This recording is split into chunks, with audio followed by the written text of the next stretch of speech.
This is a Miami Sports Music Podcast Network production. This is the #1 Miami fan morning show. Clock Blockers, let's go. I know the whole city riding. A little early, it's a bit surprising. Business moves, now we enterprising. Switch it up, now we improvising. Go to get in the winter collar. Whole squad been trained to go. Biz for life, we throw the folk. Singing this just to welcome bro. To a time, to a time. Time to grind, time to shine. To a time, to a time. To a time, to a time. To a time, to a time. Time to grind, time. What's up, baby? Super excited my intuition told to be hanging out with y'all today.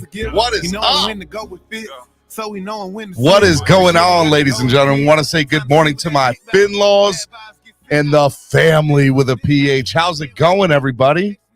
What's good? Y'all here? Y'all hanging out? Super excited y'all are here. Good morning. It is Clock Blockers, the #1 Miami fan morning show. My name is Stephen Daniels. You can follow me on all social media platforms at Stephen D SKPL. Spread kindness, positivity, and love. Make sure y'all do that. You can also follow Miami Sports Music everywhere at Miami Sports Music, except on Twitter where we are at MIA Sports Music. I also want to make sure you guys hit that like button on your way in. Don't forget to do that. That's a big deal. Make sure you hit that like button and subscribe to the channel. If y'all subscribe to the channel, it goes such a long way into helping the channel grow. When you do that, make sure you hit the bell notification and get notified anytime the Miami Sports Music goes live or Solo D drops new music. Also want to remind you too, hey, look, sign up to become a member today. There are plenty of seats waiting at the table for you. That's right. We want to see you become part of the family. That's right.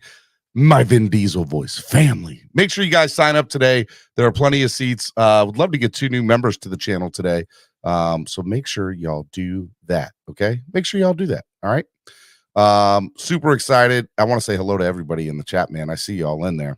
Hey, if you want to help the channel grow by donating monetarily, there's a couple different ways you can do that. Totally understand if you can't, but it does help and it goes such a long way into helping the channel grow.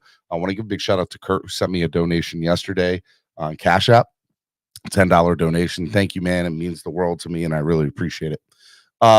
You guys can help the channel grow by using the YouTube Live Super Chat, which is the $ below the bottom of the chat. And you guys can click that there on YouTube. If you're rewatching us and you're not watching us live and you're watching us on replay, YouTube also has, if you look right below, and again, this isn't live. If you're rewatching us on replay, it'll be there. It'll be a heart sign with a $ in the middle of it. And that's called YouTube Super Thanks. You guys can hit that there. And again, it goes such a long way into helping the channel grow. A couple of other ways you guys can donate without going through YouTube and them taking, what is it, like 46% or whatever it is. You guys can use Cash App and PayPal. Cash App is $ MSM Podcast Network, or use the QR code that's right on your screen, or you can use MSM Podcast Network on PayPal or use the QR code right on your screen. Want to give a big shout out to our sponsors of the show, ZSM Sports. ZSM Sports, the #1 place to get your cards, jerseys, balls, and hard to find items. Make sure you follow ZSM Sports today on Instagram at SportsZSM. Also, Tail Greeter, download the app today on your current Apple. That's right. I said it right. Apple or Android device, whichever one it's going to be. You guys can download the app today and make sure you follow Tail Greeter on all social media at TAILGREETTER. Got to do a little bit better spelling there.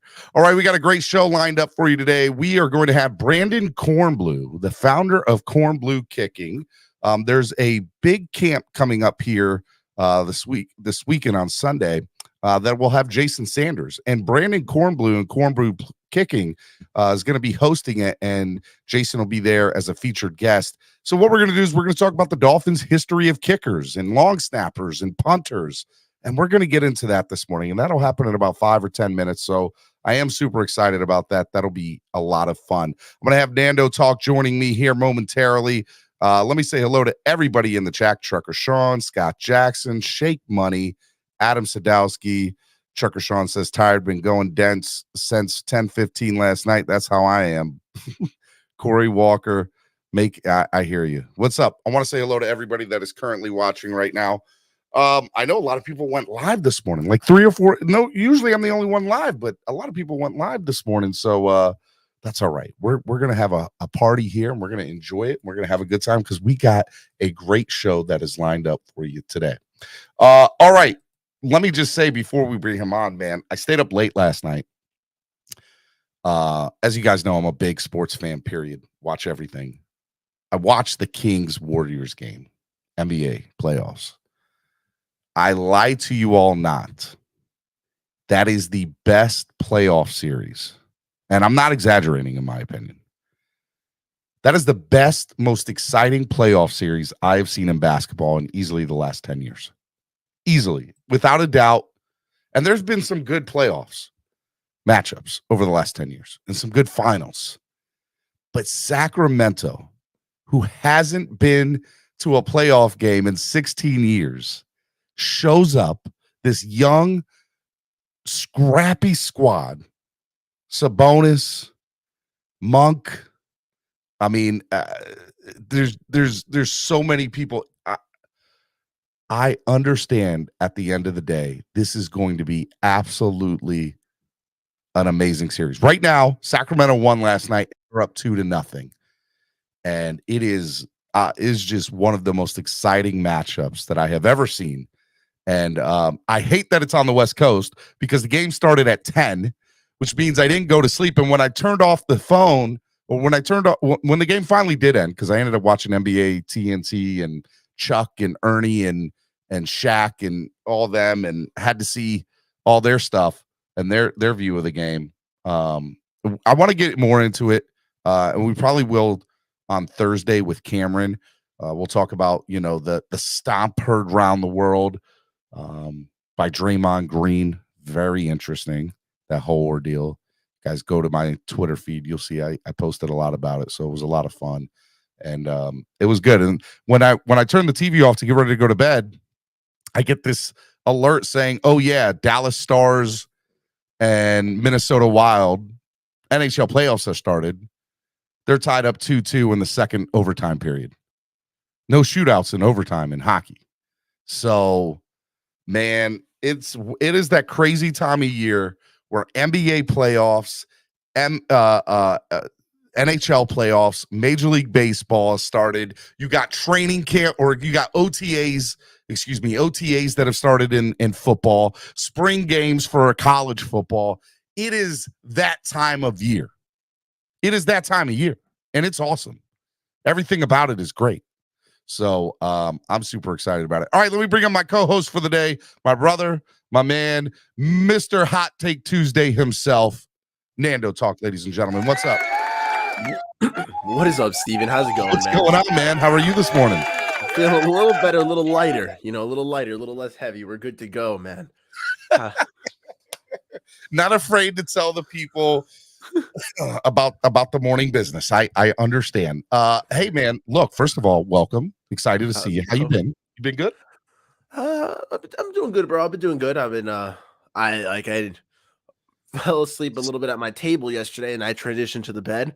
I was writing essays yesterday, so my back hurts a little. Are you working on fumes, Mr. College student that you are? Is it tough to stay up sometimes in class? Are you falling asleep in class? I don't have the greatest mental will when I'm tired. My eyes get droopy, Steven. I'm not that kind of guy who can just power through anymore. I get sleepy sometimes. There's this thing called sleep. It really works. It was funny because I was talking to my wife this morning. I didn't go to bed till 3 a.m. last night, and she's like, "Is this how it's going to be for the next month with NBA playoffs and NHL playoffs?" And I was like, "Probably. Yep, that sounds about accurate."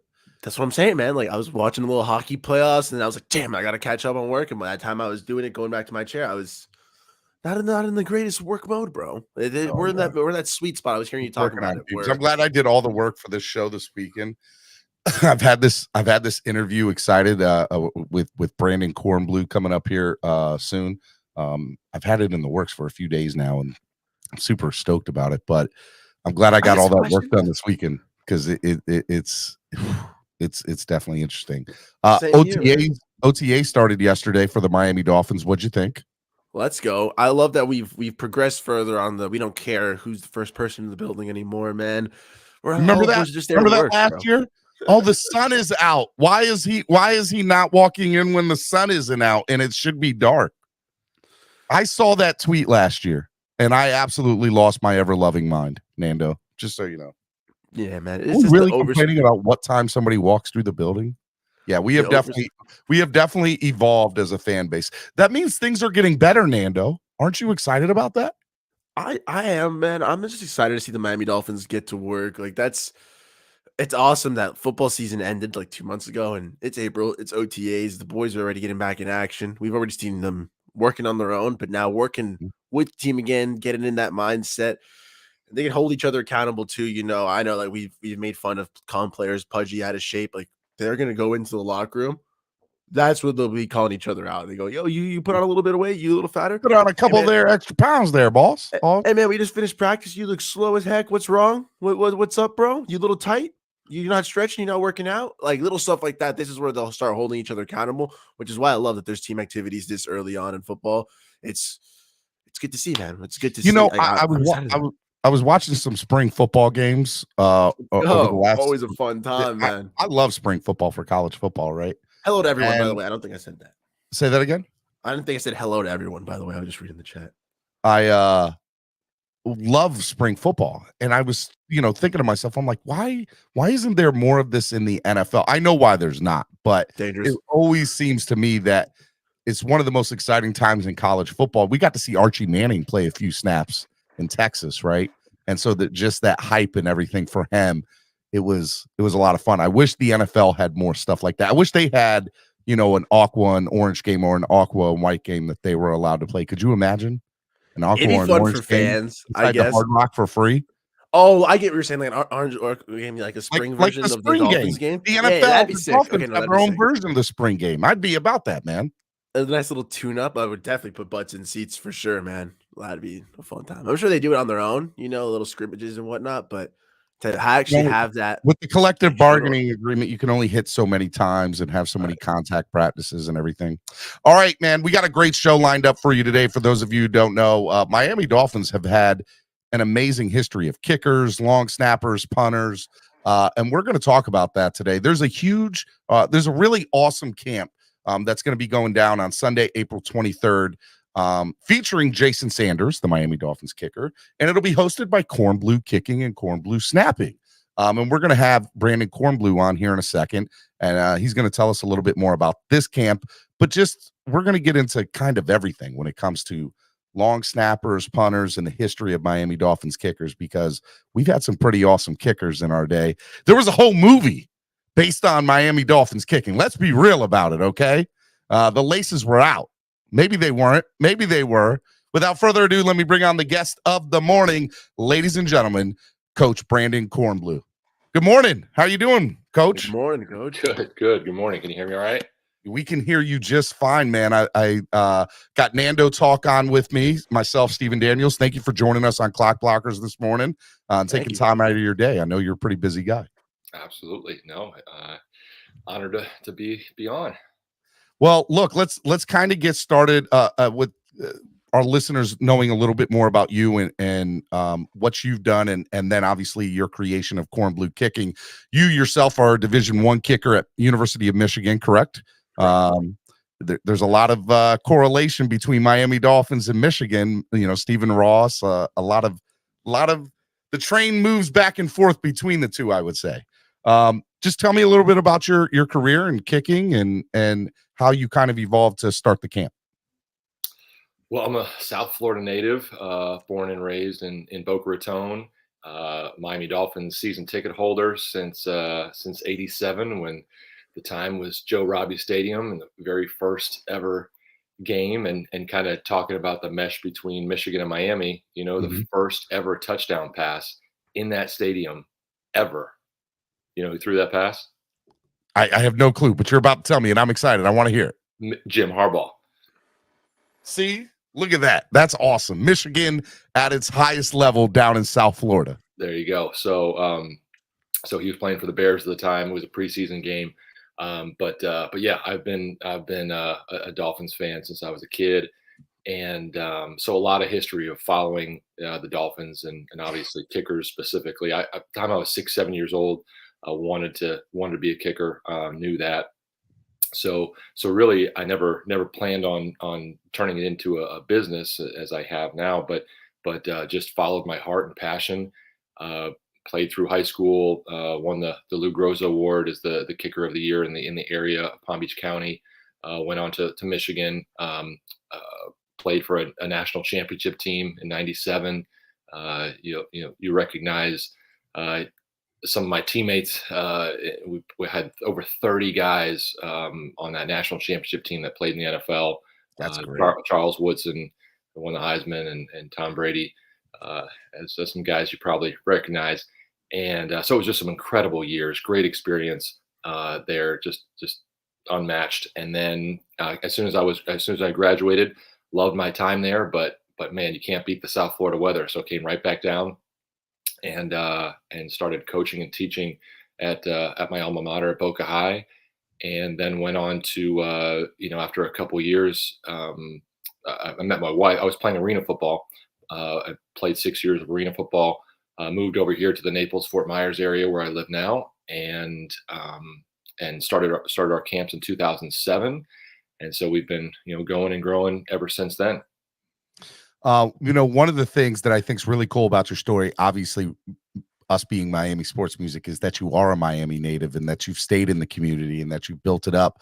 Talk to me a little bit about the Miami or the South Florida community when it comes to, having your business evolve around that with young kickers, youth kickers. And I want to talk a little bit about the youth and getting them with kicking, punting, and long snapping. Well, I do camps all over the country, but South Florida is my base. And one of the reasons why I keep it that way is because, there's very, very few places in the entire country where you can do this year round. And so, I get guys, whether it's NFL guys or college guys or high school kids or even, middle school kids that will come down for private training year round. And we can do that in, December, January when it's 70, 80 degrees. And just rub it in, why don't you? Okay, I'm up here in Baltimore, Brandon. Trust me, it's we have bipolar weather. So when any of you South Florida people, Nando's down there in South Florida, gets a little touchy. So. I get a little touchy on this subject. Okay, I'm a little jealous. All right. I apologize. I thought you were down here. So okay, I do all my business down there, but I live up here with my wife and my children. So we'll just blame it on them. We'll just blame it on my family. He's a frequent flyer. Got it. So it's, South Florida is amazing. It's for so many reasons, but the sports scene is huge, and it's, there's fields everywhere and there's people everywhere. And, obviously football continues to grow and have success, in our country and in South Florida, but then also kicking and punting and long snapping continues to build and grow. So, you want that to, we're basically fitting a need where there's really not a lot of great coaches or much coaching in the kicking world with teams, whether it's NFL teams, college teams, high school teams. So that's where we want to. I like it. Got a guest here. I get my guest all the time. Don't worry about it, man. You're totally fine. I like it. It's a family atmosphere here.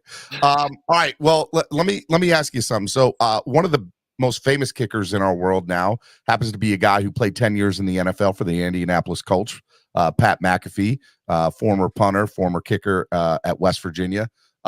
Has somebody like him helped create a bigger brand?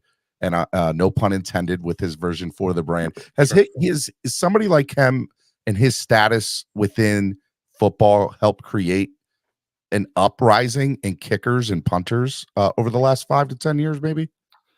Or 2 to 3? I think every bit helps. And so, certainly he's intentionally tried to bring more attention to kickers and the importance of special teams and specialists. And it's still kind of an afterthought for a lot of coaches and a lot of teams. So there's still work to be done, but we're still getting called upon when the game's on the line, and the importance within the game is there. and people realize it. It's just unfortunate. There's still not quite as much attention put onto it as other phases of the game, but it's certainly growing, and the more scholarships are being put on guys, and the opportunities are there.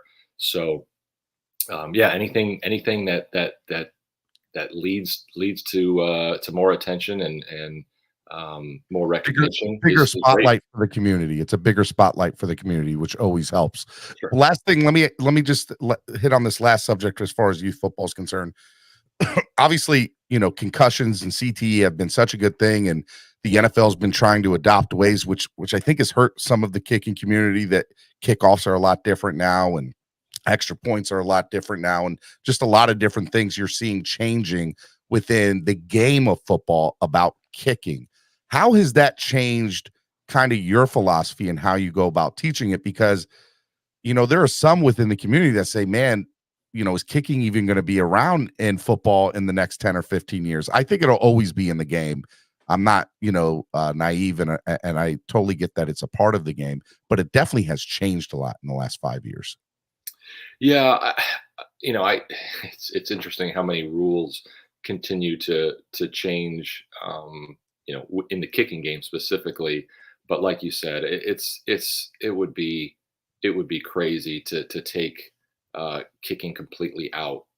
So whether if there are adjustments down the road, I'm not the one making those decisions, but it's just such a huge part of the game, and it always has been since the beginning. So I think from a concussion standpoint, I just think it's important. I have 3 boys on my own, and I just try to make it so that they're just hold them back, and they've wanted to play tackle football since they were little kids. I've tried to delay the tackle part of it, as much as I could. I keep them involved with multiple sports, and then, but it's I always say that being a kicker or a specialist is a mom's favorite position, because there's just less head-to-head contact than any other position. So it's a part of the game. It's become so much safer than ever before, and I think if you look at the statistics, there's more concussions in soccer than there are in football. So there's risk to every sport, and obviously I feel like more moms though would want their kids to, because my wife talks about it all the time. We're not going to let them play tackle, or my son play tackle till high school. But I can tell you right now, as far as that's concerned, she's always like, you can always become a kicker and a punter. And I'm like, yep, you sure can. You can make a lot of money doing it and be perfectly safe. And you can be like Thomas Morstead and not even kick a punt in a game and still collect an NFL paycheck. And it's always a good thing, right? Absolutely. Fun time. For sure. Nando, you want to go real quick? Yeah, man, I think it's really cool. Like you said, like the kicking game has changed over the last couple of years. Has it been hard for you guys to like adapt it, especially with your camp, like extra points going from so close, 17 yards away? And I think it's like 37 yards, 34 yards away now. So like 33. 33. Got you. But that pushback, was that like a big change in how you ran the camp and how you had to like teach the next generation of kickers, I guess? Or no, if anything, I think it might help in the fact that now kickers have to be better, and they've gotten better. That's why they made that rule, is because kickers have gotten so good. They every year they improve, and whereas you look at some of the old, if we want to go back, and we're going to, I'm sure, talk about some of these former Dolphin kickers, and they were incredible. Everybody looked at them in such a positive light, but you look at their numbers then compared to now. And, Jay Feely's a really, really close friend of mine. He played his best 14 years in the NFL, and his one season with the Dolphins, he was, I think, 91% on field goals. Nice. He got cut after that year, wow. And it's just nuts that, he was released for probably a different reason. And Parcells didn't like his being outspoken in the media, but the fact that you would cut a guy like that is just crazy. And so, but, those numbers. Well, Brandon, as Dolphin fans, there have been a lot of players that have been cut over the years where we have definitely scratched our heads and said, what are they doing? Right. What is this? So, I mean, look, you're a season ticket holder. You're a fan. You get it. You understand. You feel the pain that we have felt for years and decades. You understand it. All right. Tough Let me sometimes. dive into. I want to talk about long snappers, punters, then kickers, and then we'll talk about the camp at the end. I- Long snappers is a very interesting position in the NFL, or in football. Period. I played it in high school. I was a center in high school, and in high school in North Carolina, your center was also your long snapper. And so, I played that position, and I always found it very interesting as I grew older. And I didn't play college football or anything, but I saw that long snapper just became a position on its own and became a specialized position on its own.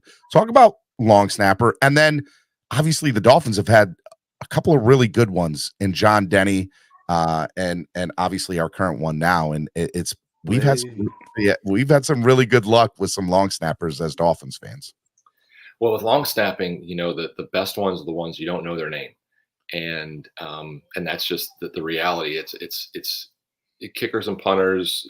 I would say punters more than kickers. Are kind of an underappreciated position sometimes, but long snappers are the epitome of it, where you just you don't know their names. There's no stats.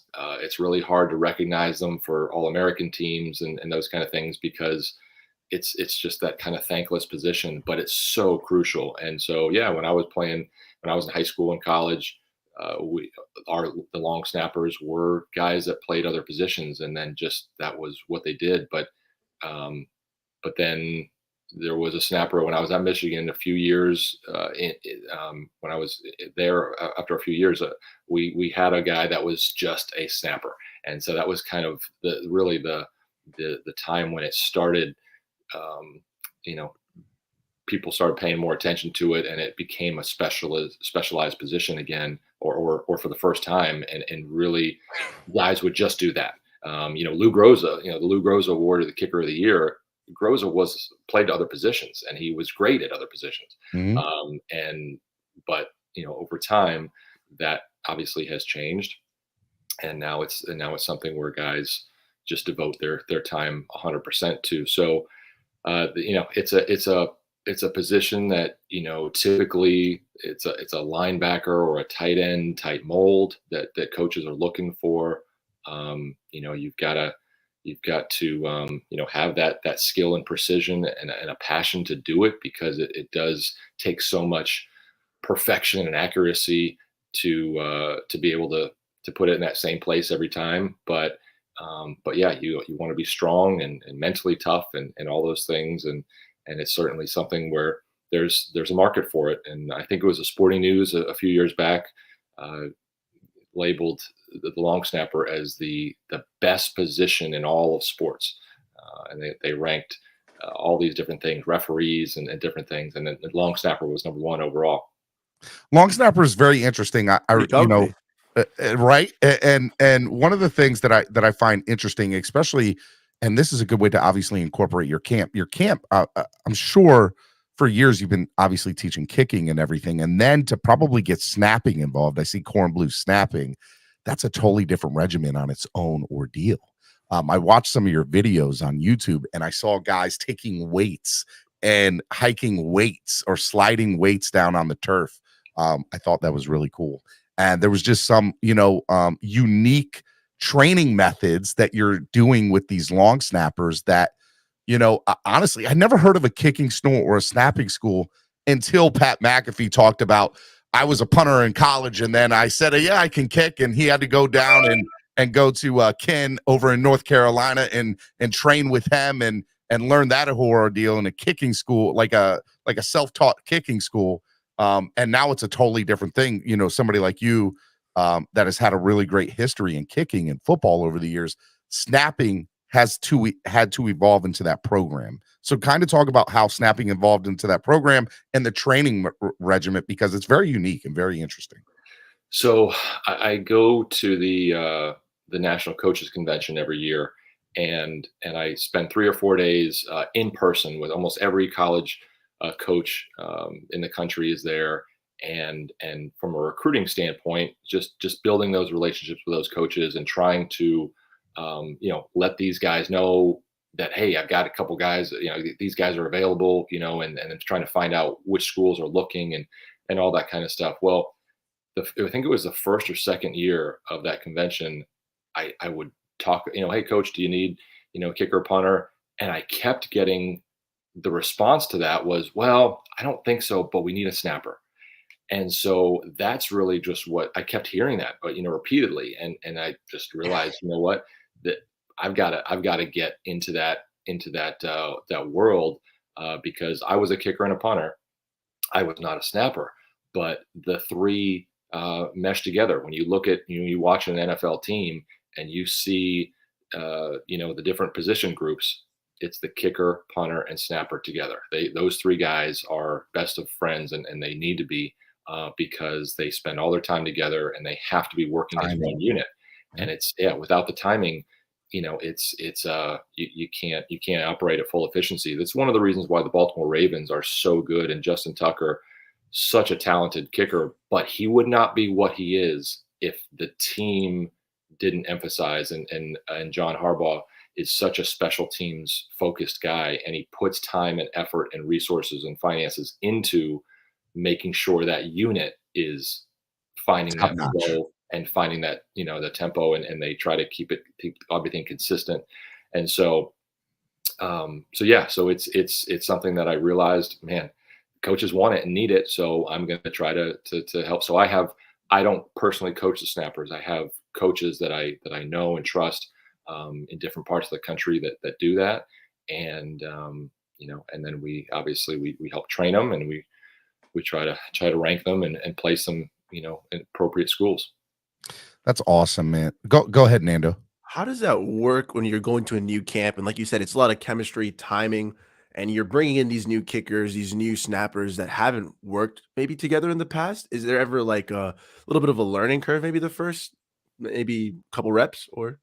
Yeah. I mean, again, that's why there's a difference, and it's something that you don't think, that the average fan doesn't really think about. Yeah, I've never thought about that before. Yeah. You're just like, oh, well, it's that kicker missed a kick. Well, he maybe the holder, and the snapper just aren't in sync yet. And it does sometimes take time. So that's where, again, you start breaking things down, and you look at a team like the Ravens, who they have the same holder. They say the punter is a holder, and the same snapper and the same kicker, and it's year after year.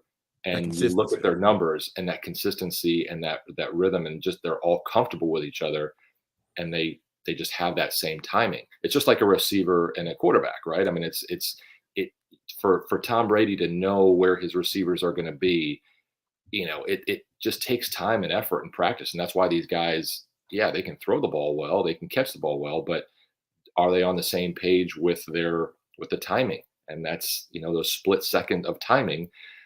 For a field goal, you need to be from snap to kick, it's about 1.3 seconds. And if it's 1.4, there's a great chance it's going to get blocked. So it's just so small, that margin for error in that window, that timing and continuity with all of it put together is crucial. Dolphins, just last thing on snappers, and then we'll get into the punters. John Denny for years was here, and huge John Denny fan. And I never liked the way the Dolphins ended it with him, but I'm a huge John Denny fan, and for no other reason than he was here for years, and he was very loyal to the team, and he was good, and he made Pro Bowls. He was excellent at what he did.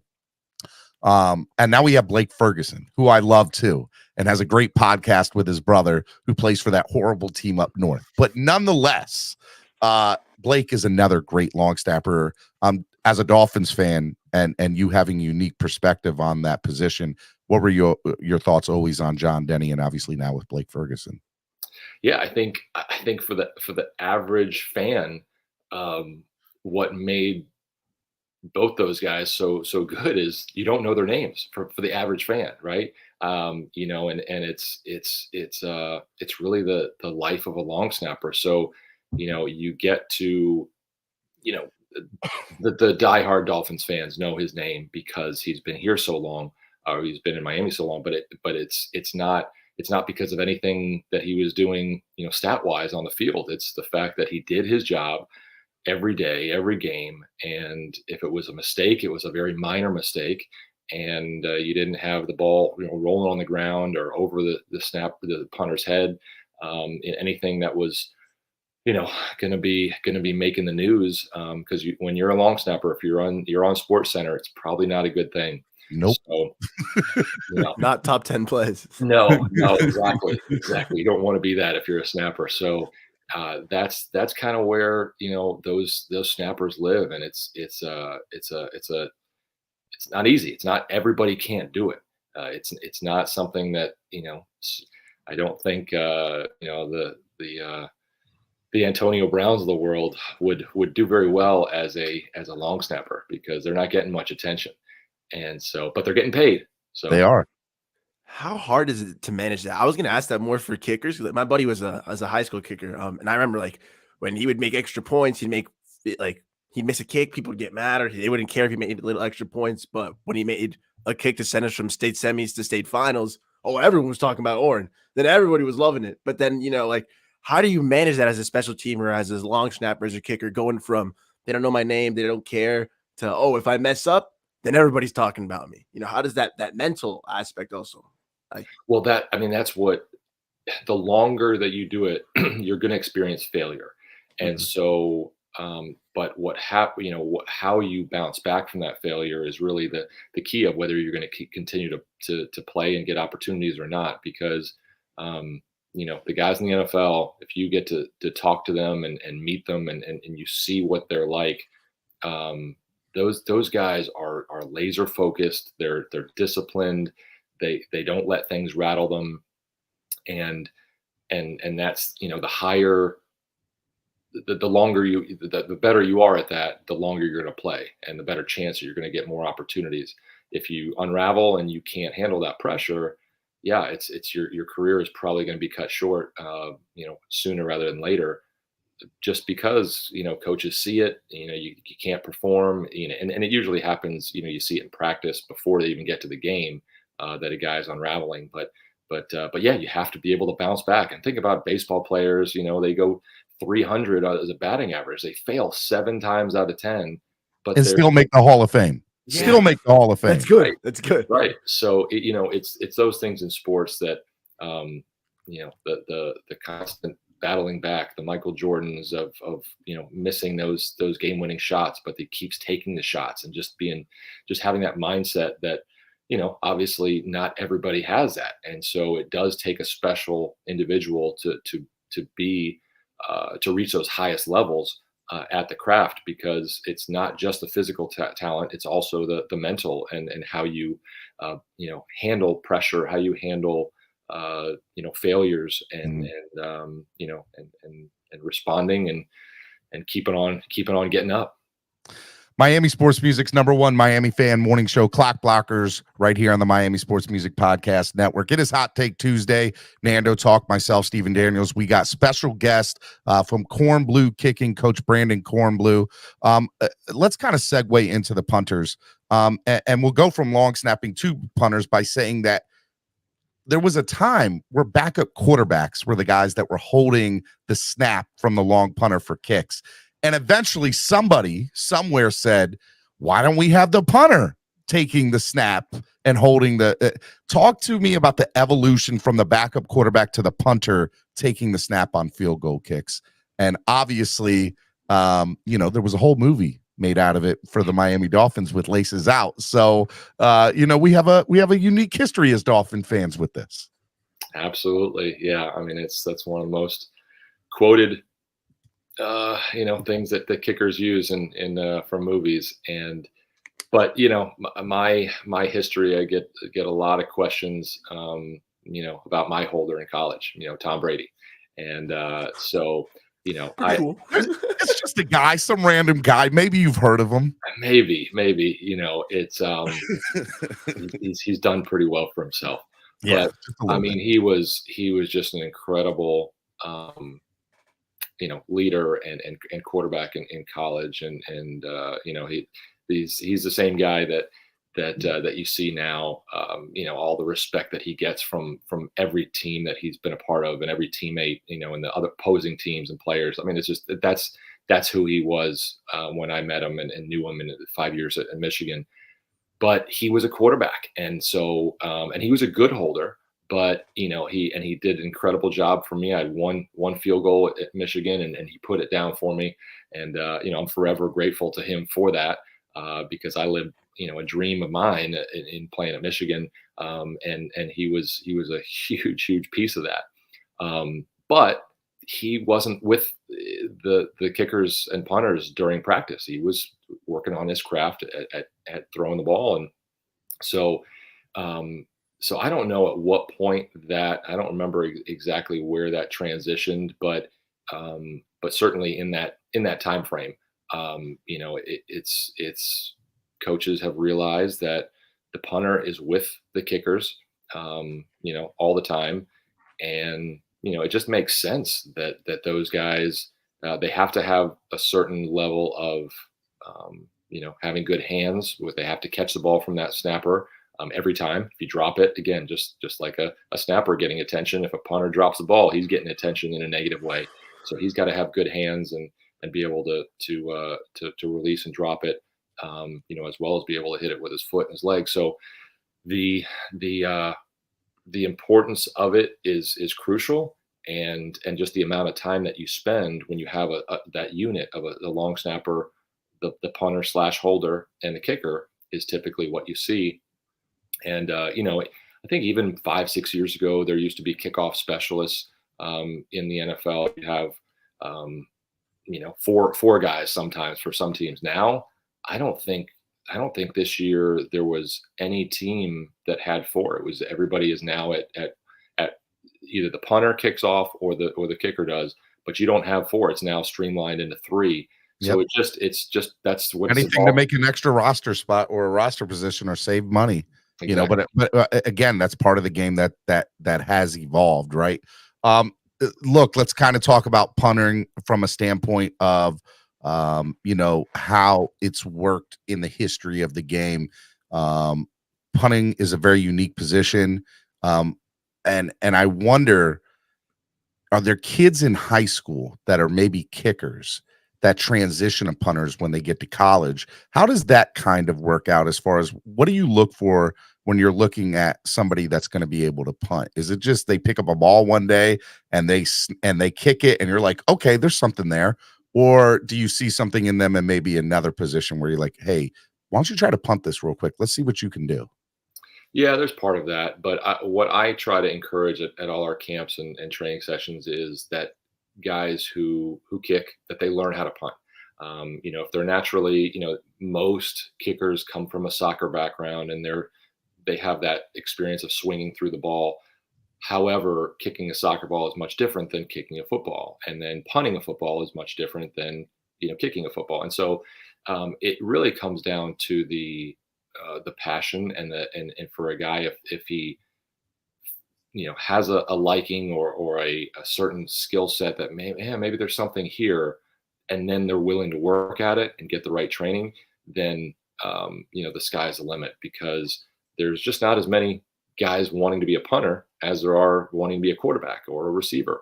So you have a need, and it's a difficult skill to learn. It is. Kickers' lives matters, Cruz Ruiz says. Absolutely, they do. So, the fact that to with kicking a football, with place kicking, the ball is stationary. It's on the ground. It's on a tee, or it's being held, and the ball is stationary. With punting, you're moving, and you've got to extend that ball out there and drop the balls in the air as you're moving through it. It's a more difficult skill, in my opinion, than kicking. And so that's why there's fewer of them, and that's why it's easier. You can take a soccer player off the field, line them up for an extra point, and they're going to make it most of the time, just without any training. Is that what you tell coaches to look for, by the way, high school coaches? Do you tell them to go to the soccer team and look to see who has the best leg? Do you tell them that? Yeah, that's kind of the standard, is what usually happens. That's not what I tell them. It's just known as what you do. And when I was back and coaching at my alma mater, Boca High. That's what I did. The first guy that I ever got on a full scholarship to college. I realized, man, there's something here. I have a certain skill set at this. Our team I was losing our kicker, and I just went over to the soccer coach or kind of asked around the school, who do we think is the strongest leg on the soccer team? And I literally went and found out who the biggest leg was. This kid named Tony Cherovino, and Tony Cherovino. I like it. I like the name. Actively kicker right there. recruited him to come out for football. And come on, man, let's go play this game called American football. It's awesome. It's so much better than other football you might be used to playing. Well, Nando's a big soccer fan, and I give him crap for it all the time. Yeah, but got him. He worked hard. Worked really hard, and he was a pain in my butt. But he was a typical kicker. Just, oh man, I have so many stories. But we got him a full scholarship to UConn, and had a great career there. And he's a South Florida guy now. He's a huge Dolphins fan. Hopefully he'll be listening to this podcast here. Say his name one more time. Tony Cherovino. Tony Cherovino, man. Welcome to the family. I love the name. Out. Sorry. All right, let's talk about some Dolphins punters real quick in the past. And I appreciate you taking your time. I know that you've never had a conversation this long on a podcast about kicking. You can tell me that's the truth, right? Well, typically once, not usually. Most are 10 to 15 minutes, but no, I apologize, Brandon. I said, you'll just be up here for a half hour. We have surpassed that at this point now. I apologize. You're good. It's all fine. All right. So Dolphins, most kickers have soccer cleats, right? Like that's what I've seen at least. Like they have like the bright colored cleat. Like I assume that's from their soccer background, or is that more of like there's not really football kicking cleats? It's the way the shoe fits around your foot. That's the way soccer cleats are made. So if you notice, I would say on the majority of college NFL kickers, you'll see the soccer shoe on the kicking foot, but you'll see a football shoe on the plant foot. Yeah, I noticed like the little Mercurials, like the little Addy Zeros. How does that not hurt them in cold weather games? How does that not hurt them I feel like running up to a kick. It looks so cool. It's got to change their how they go about things. No, ultimately that both shoes fit your foot well, and they're broken in.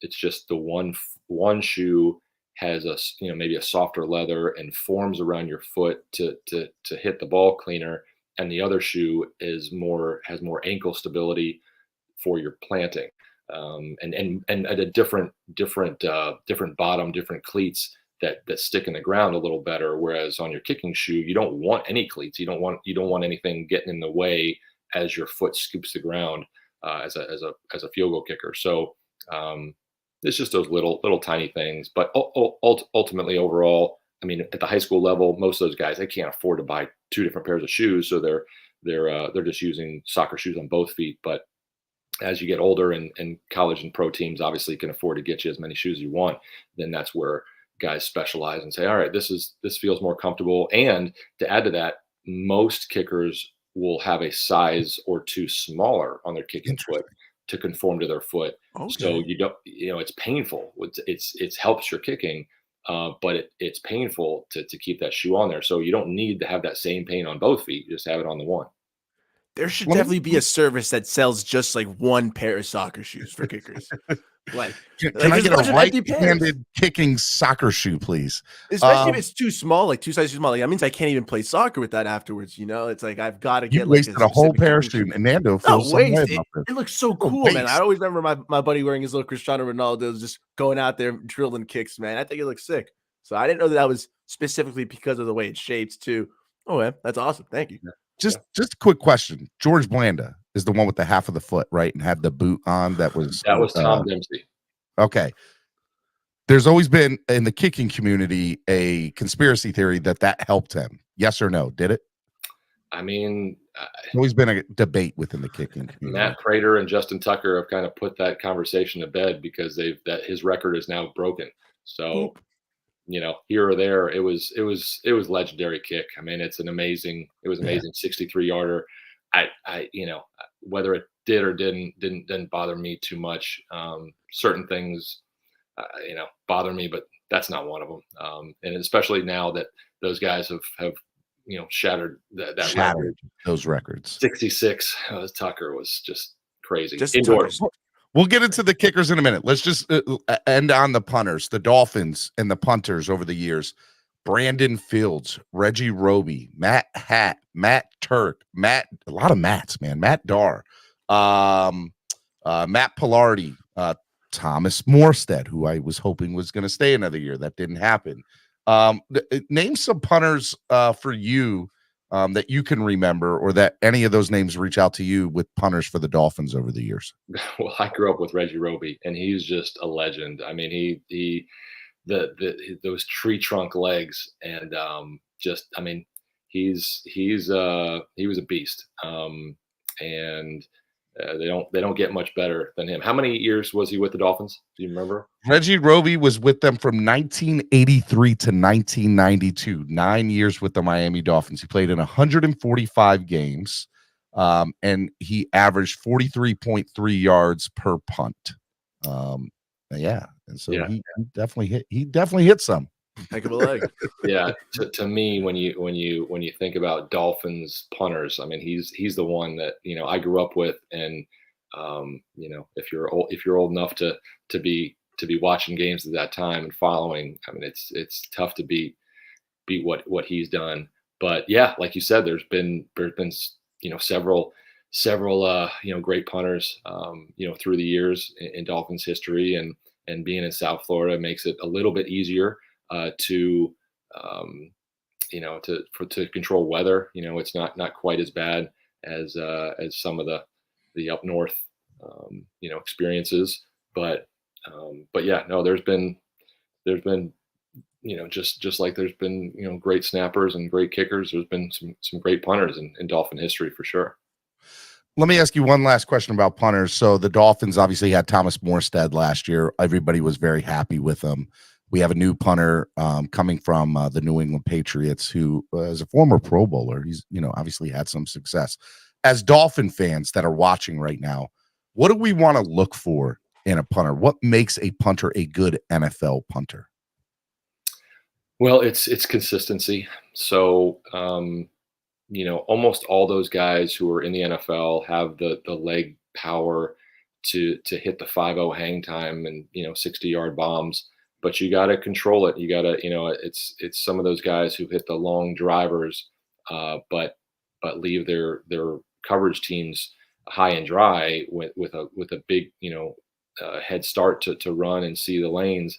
That hurts sometimes. So it's kind of combining that hang time with the distance is what is ideal. Obviously, directional punting is one of those things that's tough for a fan to see, but is a big part of what the coaches want to see in their guys, and kind of how they help determine who's going to be their guy and who's going to stick with it and make their roster. But yeah, Jake Bailey's a super talented guy. Quinn Nordine is one of the guys that's I've worked with as close as anybody over the years. He was with the Patriots the last 2 years. And he just raves about the natural talent that Bailey has. So Dolphin fans should be excited that Bailey's here and not be as upset that Morstead left us to go to that stupid green team up north. No, I Morstead. I mean, I love Morstead in terms of his technique. Is the swagger was on the short two-step approach. That he uses is the same one that I really that I used and that I encourage guys to use. It's so efficient. Okay.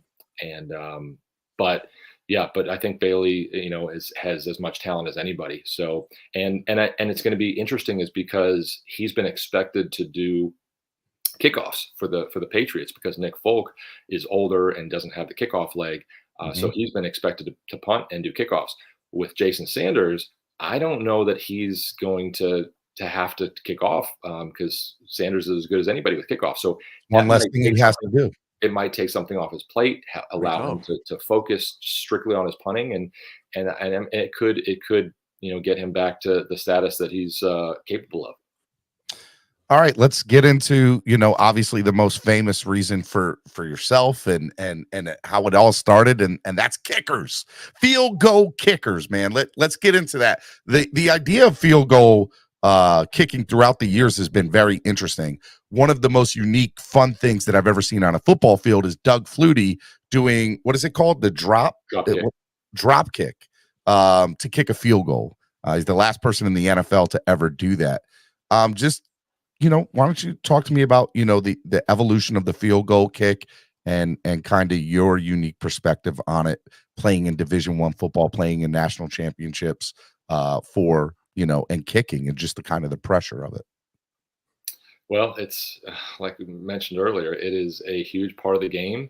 When you think about the big Super Bowl moments or clutch moments at the end of so many classic games over the years, it's field goal kicking is part of the story. And whether it's a make or a miss like Scott Norwood, with the Bills, I mean, it's just it makes everybody just excited to watch. And and then everybody, all the average fan wants to say, oh, I can make that, and goes out, and if he tries to do it, it's a lot. The average fan, the average NFL football player wants to do it. Chad Ochocinco, Ndamukong Suh, they all want to kick field goals. Well, those two guys can do it. Those guys are just freaks where they have the ability to line up next to an NFL kicker and compete. Those guys can do anything they want to do. But yeah, it's a skill that takes a lot of time and effort. And again, perfection is what is expected. And so you have to have a mentality of, I'm going in to make, every kick. And if I miss, one miss cannot become two. I've got to battle back and make, every time that I'm put out in the field. But it's a challenge because, a quarterback gets to miss a throw or throw an interception and then come right back and go at it again. A kicker sometimes has to sit on that for a quarter, an hour or more. Maybe even a game. Maybe it ended the game and then he doesn't get a chance to kick till maybe the next half of the second game or whatever. Exactly. The mental part. Yeah. So that's where the mental piece of the position is so crucial. And it's something that, I talk about all the time at our camps. There's books that I recommend, and meeting with sports psychologists. As a Christian, like, my faith is a huge piece of just having. Brother, what's up, man? I like you. I knew I liked you, Brandon. You're a pretty good guy. And so that piece of being on the field and your off the field life being not all out of sorts and all out of control leads to having an even keel and stability on the field. And so it's those kind of things that college coaches, NFL coaches look for. Jake Moody, who's Michigan's all-time leading kicker and is projected to be the top kicker in this year's draft, is a guy that I've worked with since he was in middle school.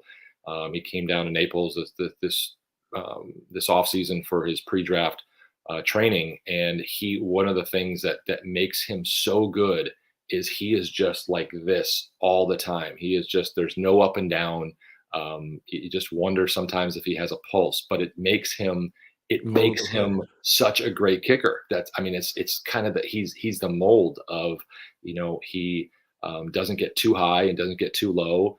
And that's what you want, because, it's you got to have a certain level of, aggression or adrenaline to go out there and do your thing. But if it's too high, it doesn't work. It's like and golf is the best analogy, where, it's the same kind of swing as a golfer. Like, you want to, Tiger Woods, man, he rips the ball, but if he gets too emotional sometimes, that can play into effect, just like with anything.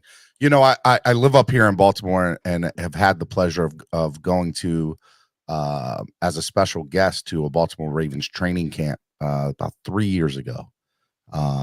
And I went out and I went for the sole reason to go see Justin Tucker do kicking drills.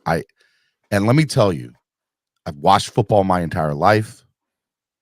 It is him doing kicking drills was one of the most impressive things I've ever seen on a He's a football field. monster. He started with 40 yards, 50 yards, 60 yards, 70 yards, and even tried to go 80 yards for a field goal. And I was blown away. And every time he would take 5 yards back, because he would do it within 5-yard increments, the crowd would get crazier and crazier. And this is at a training camp. And he was the star of the show. Mhm. And it's still one of the most impressive things I've ever seen on a football field. And he just, I'm going to be honest. I think Justin Tucker is the best kicker to ever play.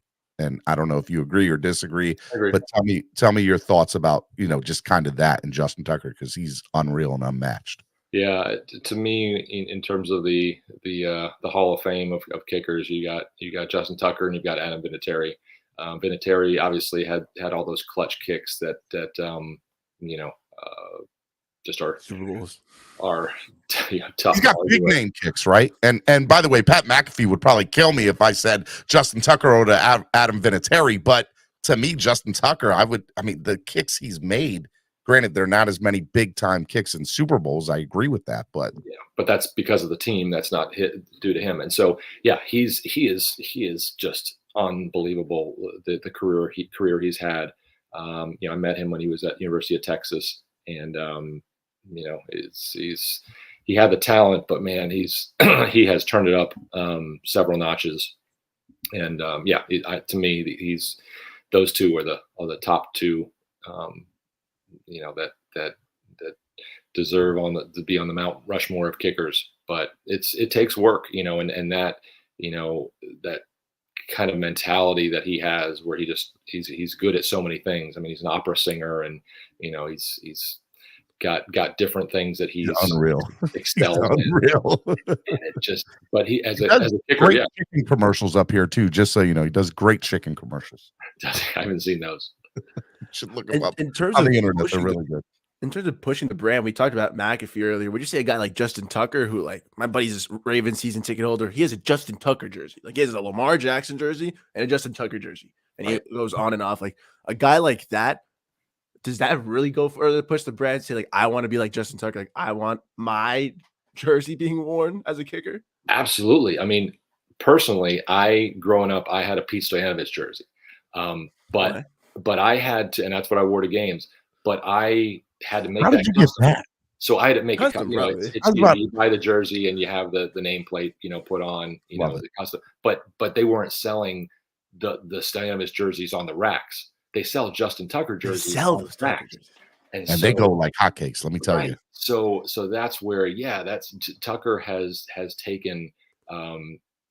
He's helped kickers, in the kicking game for sure. And anytime that kind of success happens, it's great for what we do and the recognition. So, when you break a record as he did with the 66-yarder, it was the talk of the internet and talk of, sports radio and Sports Center and all that. It's a huge accomplishment and milestone. And, but it's not easy to do that. Breaking 65. Is that possible? Like getting further than that? Like, how is there like a limit on how far kicking will end up getting? Like, will we see a 70-yarder in 20 years? I don't know. I think eventually you'll see a 70. Yeah, almost. Wow. I would say almost every NFL kicker on good conditions on a good day can hit a 70-yard field goal. Really? Justin Tucker can, no doubt. Seen it. Oh yeah, definitely could do it. Absolutely. I mean, it cleared by 3 or 4 yards, if not 5. 66-yarder was indoors. There was no wind, no elevation. It was in Detroit. Think of most of several of the Jason Elam, Matt Prater. Those kicks were in Colorado with Denver, mile high. Yeah, the elevation. That makes a difference. That makes a big difference. So what Tucker did was really. It was unreal. Extraordinary. It was unreal. It was a shattering of a record. That's what I'm saying. Like, I can't see getting to 65 or even to 70. But if you're saying it's possible, like, I would love to see that almost as much as I would love to see a Hail Mary. Like, seeing a 70-yard field goal in a game, to me, like, I'm getting goosebumps right now. Like, that'd be insane to watch. Win a game too. To win a game, 70-yarder to win a game. I mean, that'd to be go the to only the Super Bowl situation all where you're day. giving someone a 70-yard field goal. It has to be a game-winning situation. It's not like it's second quarter. Like, yo, let's kick this thing, baby. Let's win the game. All right, let's talk about Miami Dolphins' long tenured kickers. They've had some amazing kickers over the years. 1972, undefeated, Gary Yepremian.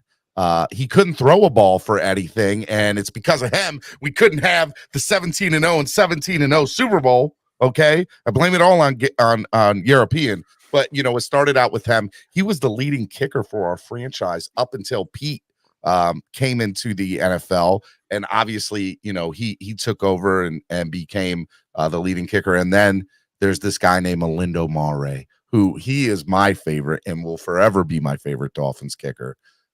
Absolutely loved him. And then he became the all-time leading scorer for the Miami Dolphins. And I loved Lindo Mare. I remember watching Sunday night and Monday night football games, and to me, he was unmatched. For me, there was a while Lindo might have been the best kicker in the game, in my personal opinion. And maybe that's biased, but that's how I believe. And then we've had some, really other good kickers, throughout the years, some that were here for a year, some that were here for a couple of years, right? Lindo Mare, Caleb Sturgis, and just kind of going down. We've had Shane Graham come through our doors here. Even Wes Welker kicked a field goal in his heyday here. I want to get to Jason last, so I'll leave Jason last. But give me your thoughts about the evolution of Miami Dolphins kickers throughout the years. Yeah, I mean, I grew up. I think Uwe von Schamann was the kicker when I first started following the Dolphins, and then you have Fuad Revez and obviously Stojanovic and Mare. I mean, these guys are really some of the best. And Dolphins. I think if you had the quality of player at every position that the Dolphins have had at kicker, we'd have won some Super Bowls, a lot more. Because those guys have been clutch and made some clutch kicks, and I think that's what makes Mare so memorable, is because he made so many tough kicks and important kicks that needed to be made. And so that's what if you can make those when it counts, you're going to keep your job a lot longer. And those guys, have kicked a long time, and just made a lot of great memories for Dolphins fans. But yeah, growing up, Stojanovic was the guy that I wanted to be like, and he was just incredible talent. And what's unique about him is that when he was in college, he played soccer and football. He at Indiana, he was doing both, which is I think he was probably the last guy to do that, but flying back and forth, because soccer, he was that good that the soccer team was like, yes, we will do whatever we need to do to have you, and the football team was like, yes, wherever you need to go, just make sure you're here during the games to kick. Yeah, they're overlapping seasons, right? Yeah, it's the same season, so they would literally be flying from soccer games to football games, and and those kind of things. So, but yeah, he was as a Dolphin, he was my favorite, and so when I won the Groza Award when I was in high school, he was on stage there with Lou Groza. What up? That's pretty cool. That probably made oh my goodness, it was an incredible experience.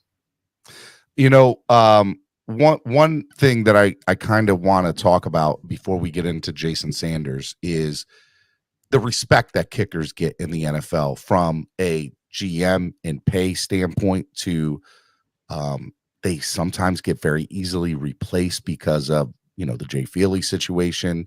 What are your thoughts about the respect that kickers get from fans, from organizations, and from a pay standpoint? And if you could address kind of all three of those. Repeat the three. Fans, GMs, and pay. Well, pay, to start with that, I mean, pay is starting to get a little more respect. You've got finally, I think at least 4 or 5 guys that have 20 million plus contracts, and Sanders being one of them.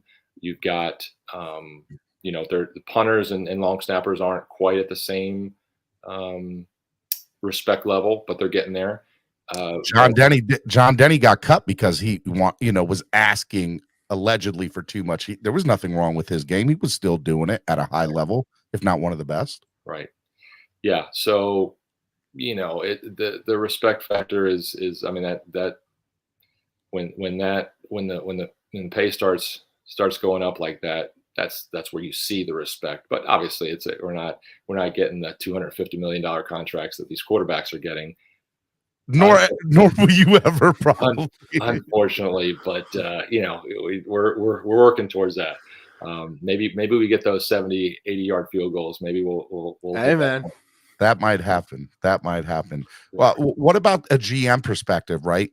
I feel like kickers are very easily replaced in the NFL. And usually it's because of pay, right? Oh, I can save $3 million here. I can bring in a new young kicker. But what they're not realizing is somebody, I don't know if we'll ever see a Matt Bryan again in the NFL where he kicked for 20 years. I don't think I'll see long tenured kickers anymore. I feel like GMs go through them a little bit quicker than we're used to seeing.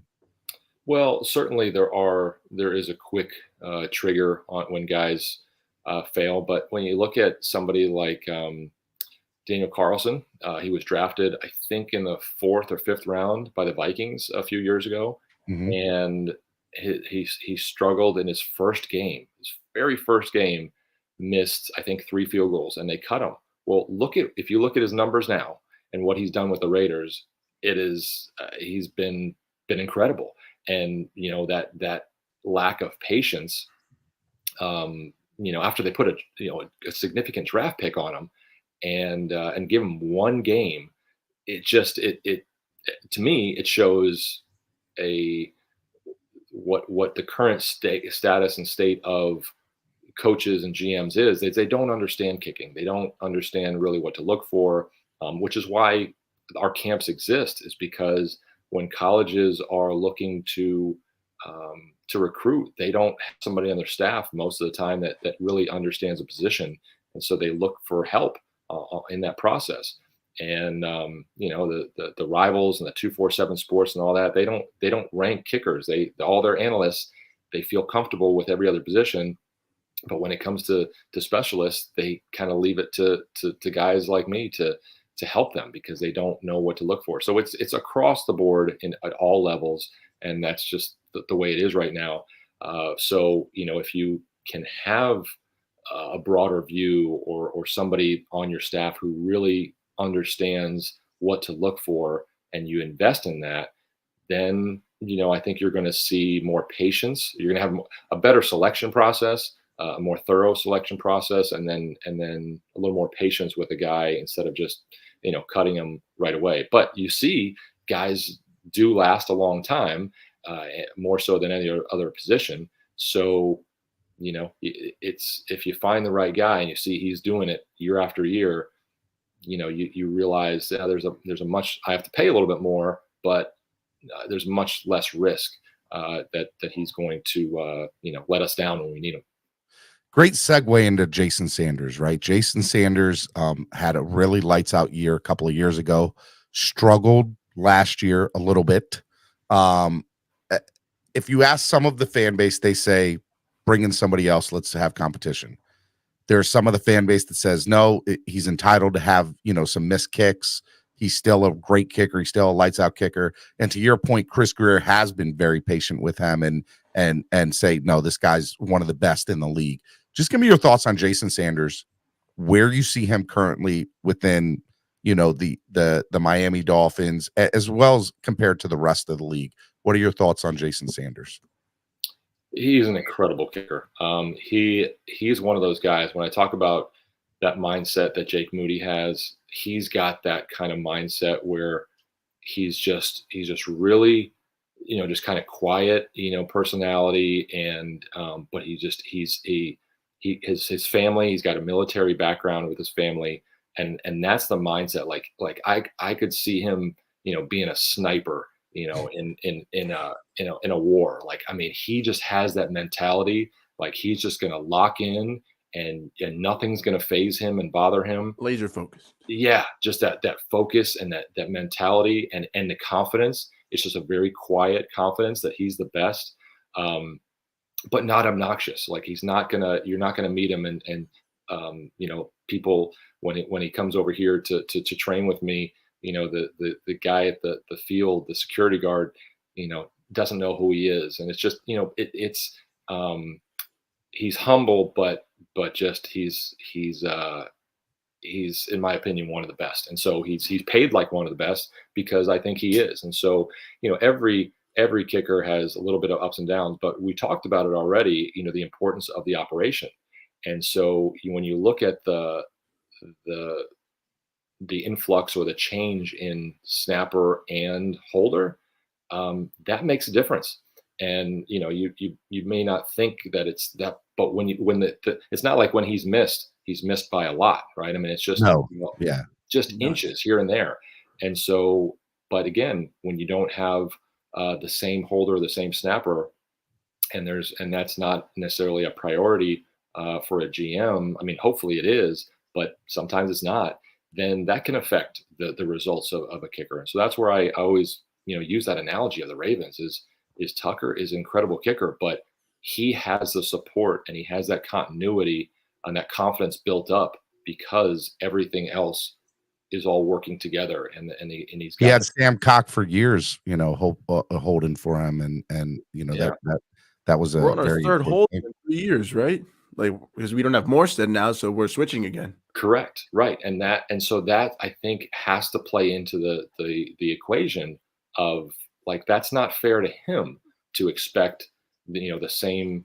I mean, obviously they're going to expect him to be as good as he ever has been, and he's doing everything in his part, and you're not going to hear him complain about it. You're not going to ever hear him say anything contrary to even to me. Like, he doesn't even share that with me. I'm sharing more about what I see and know than anything he's ever said to me about that. He's never complained about the holder, but it's just the reality is when you have experience and how things work and you see the teams that are doing the best, that's just something that I think is for a fan or a coach, you have to take that into consideration. But as a kicker, a field goal kicker, a kickoff guy, I mean, I just love working with him because he is just has that perfection, and that desire to be the best and wants to be the best in the league and isn't going to be satisfied until he makes every kick. And even then he's going to find something. But he's a super hard worker. And I think the Dolphins are very fortunate to have him. I concur with that statement, and I think Nando does too. We're both big Jason Sanders guys. We've talked about it behind closed doors about kicking and everything, and there are some in this community. Yeah, and well, you're a big soccer guy, Nando, so he has an appreciation for kickers. But there are some in the community that have kind of expressed some of what you just said, and trying to get that out to the fans and say, hey, hold up, we got a great kicker here.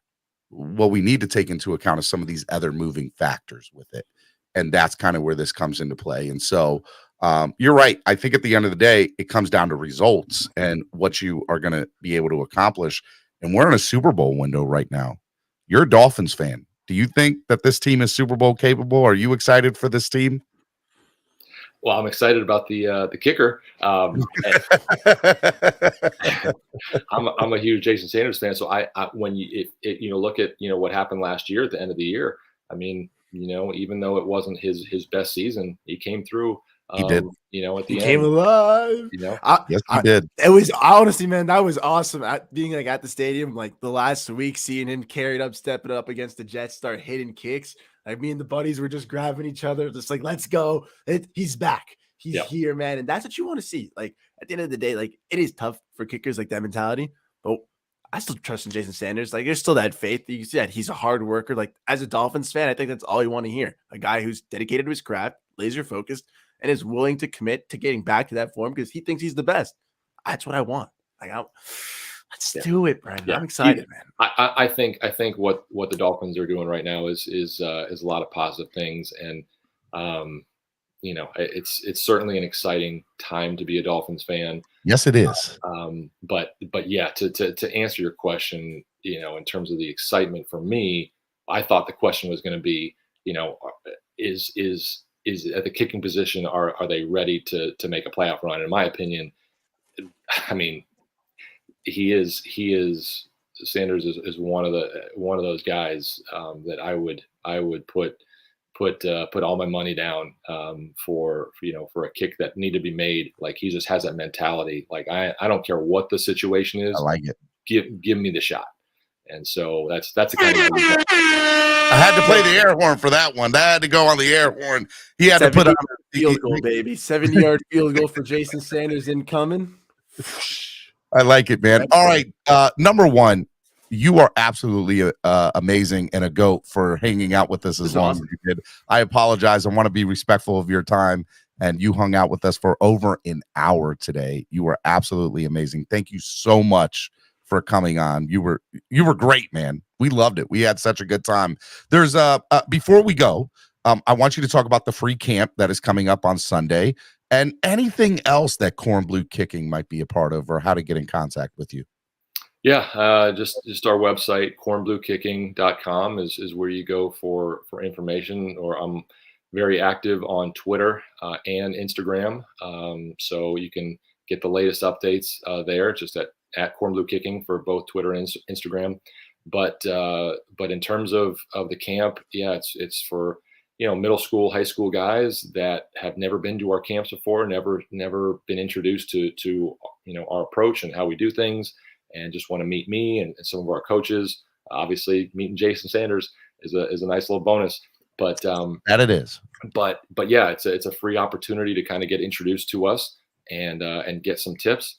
But if you're serious about it, whether no matter what level you are, you got to get the right training. And so we do that. We provide that for guys all over the country. That was my next thing.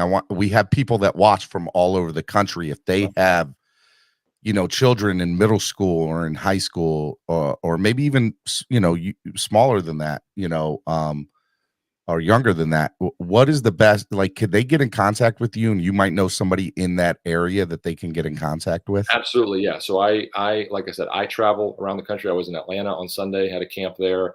We do these camps year round, different parts of the country, and then I have coaches that are in different parts of the country that depending on where you live, that we can turn you on to, and guys that we know and trust. And there's it's something that you if you want to do it, you got to get the right training. And so being in South Florida, for families or parents that may be in other parts of the country up north, come on down to South Florida any time of year. It's the place to be. Summer's a little hot, but winter, man, it's perfect. So, vacation. Thank you, Brandon. Again, thank you. That's how you leave it. I appreciate it, bud. Just sticking the knife in me. I appreciate it, man. Brandon, you were so awesome today. Any last thing you want to say before you go? Thank you so much for coming on. Yeah, no, I appreciate you having me on, and it was fun. It's always fun talking specialists, and I wish more in the media or more coaches would give us kickers a little more time, to take over an hour to talk about specialists. Man, that puts you on another level too. Let's go. Appreciate that, man. Thank you. I will say there are some great YouTubers that are in the chat watching. You might be getting another holler about coming on a couple more podcasts, man. I'm available. I love talking kicking. It only helps the specialists everywhere. All right, ladies and gentlemen, Brandon Kornblue. I'll say that 5 times fast.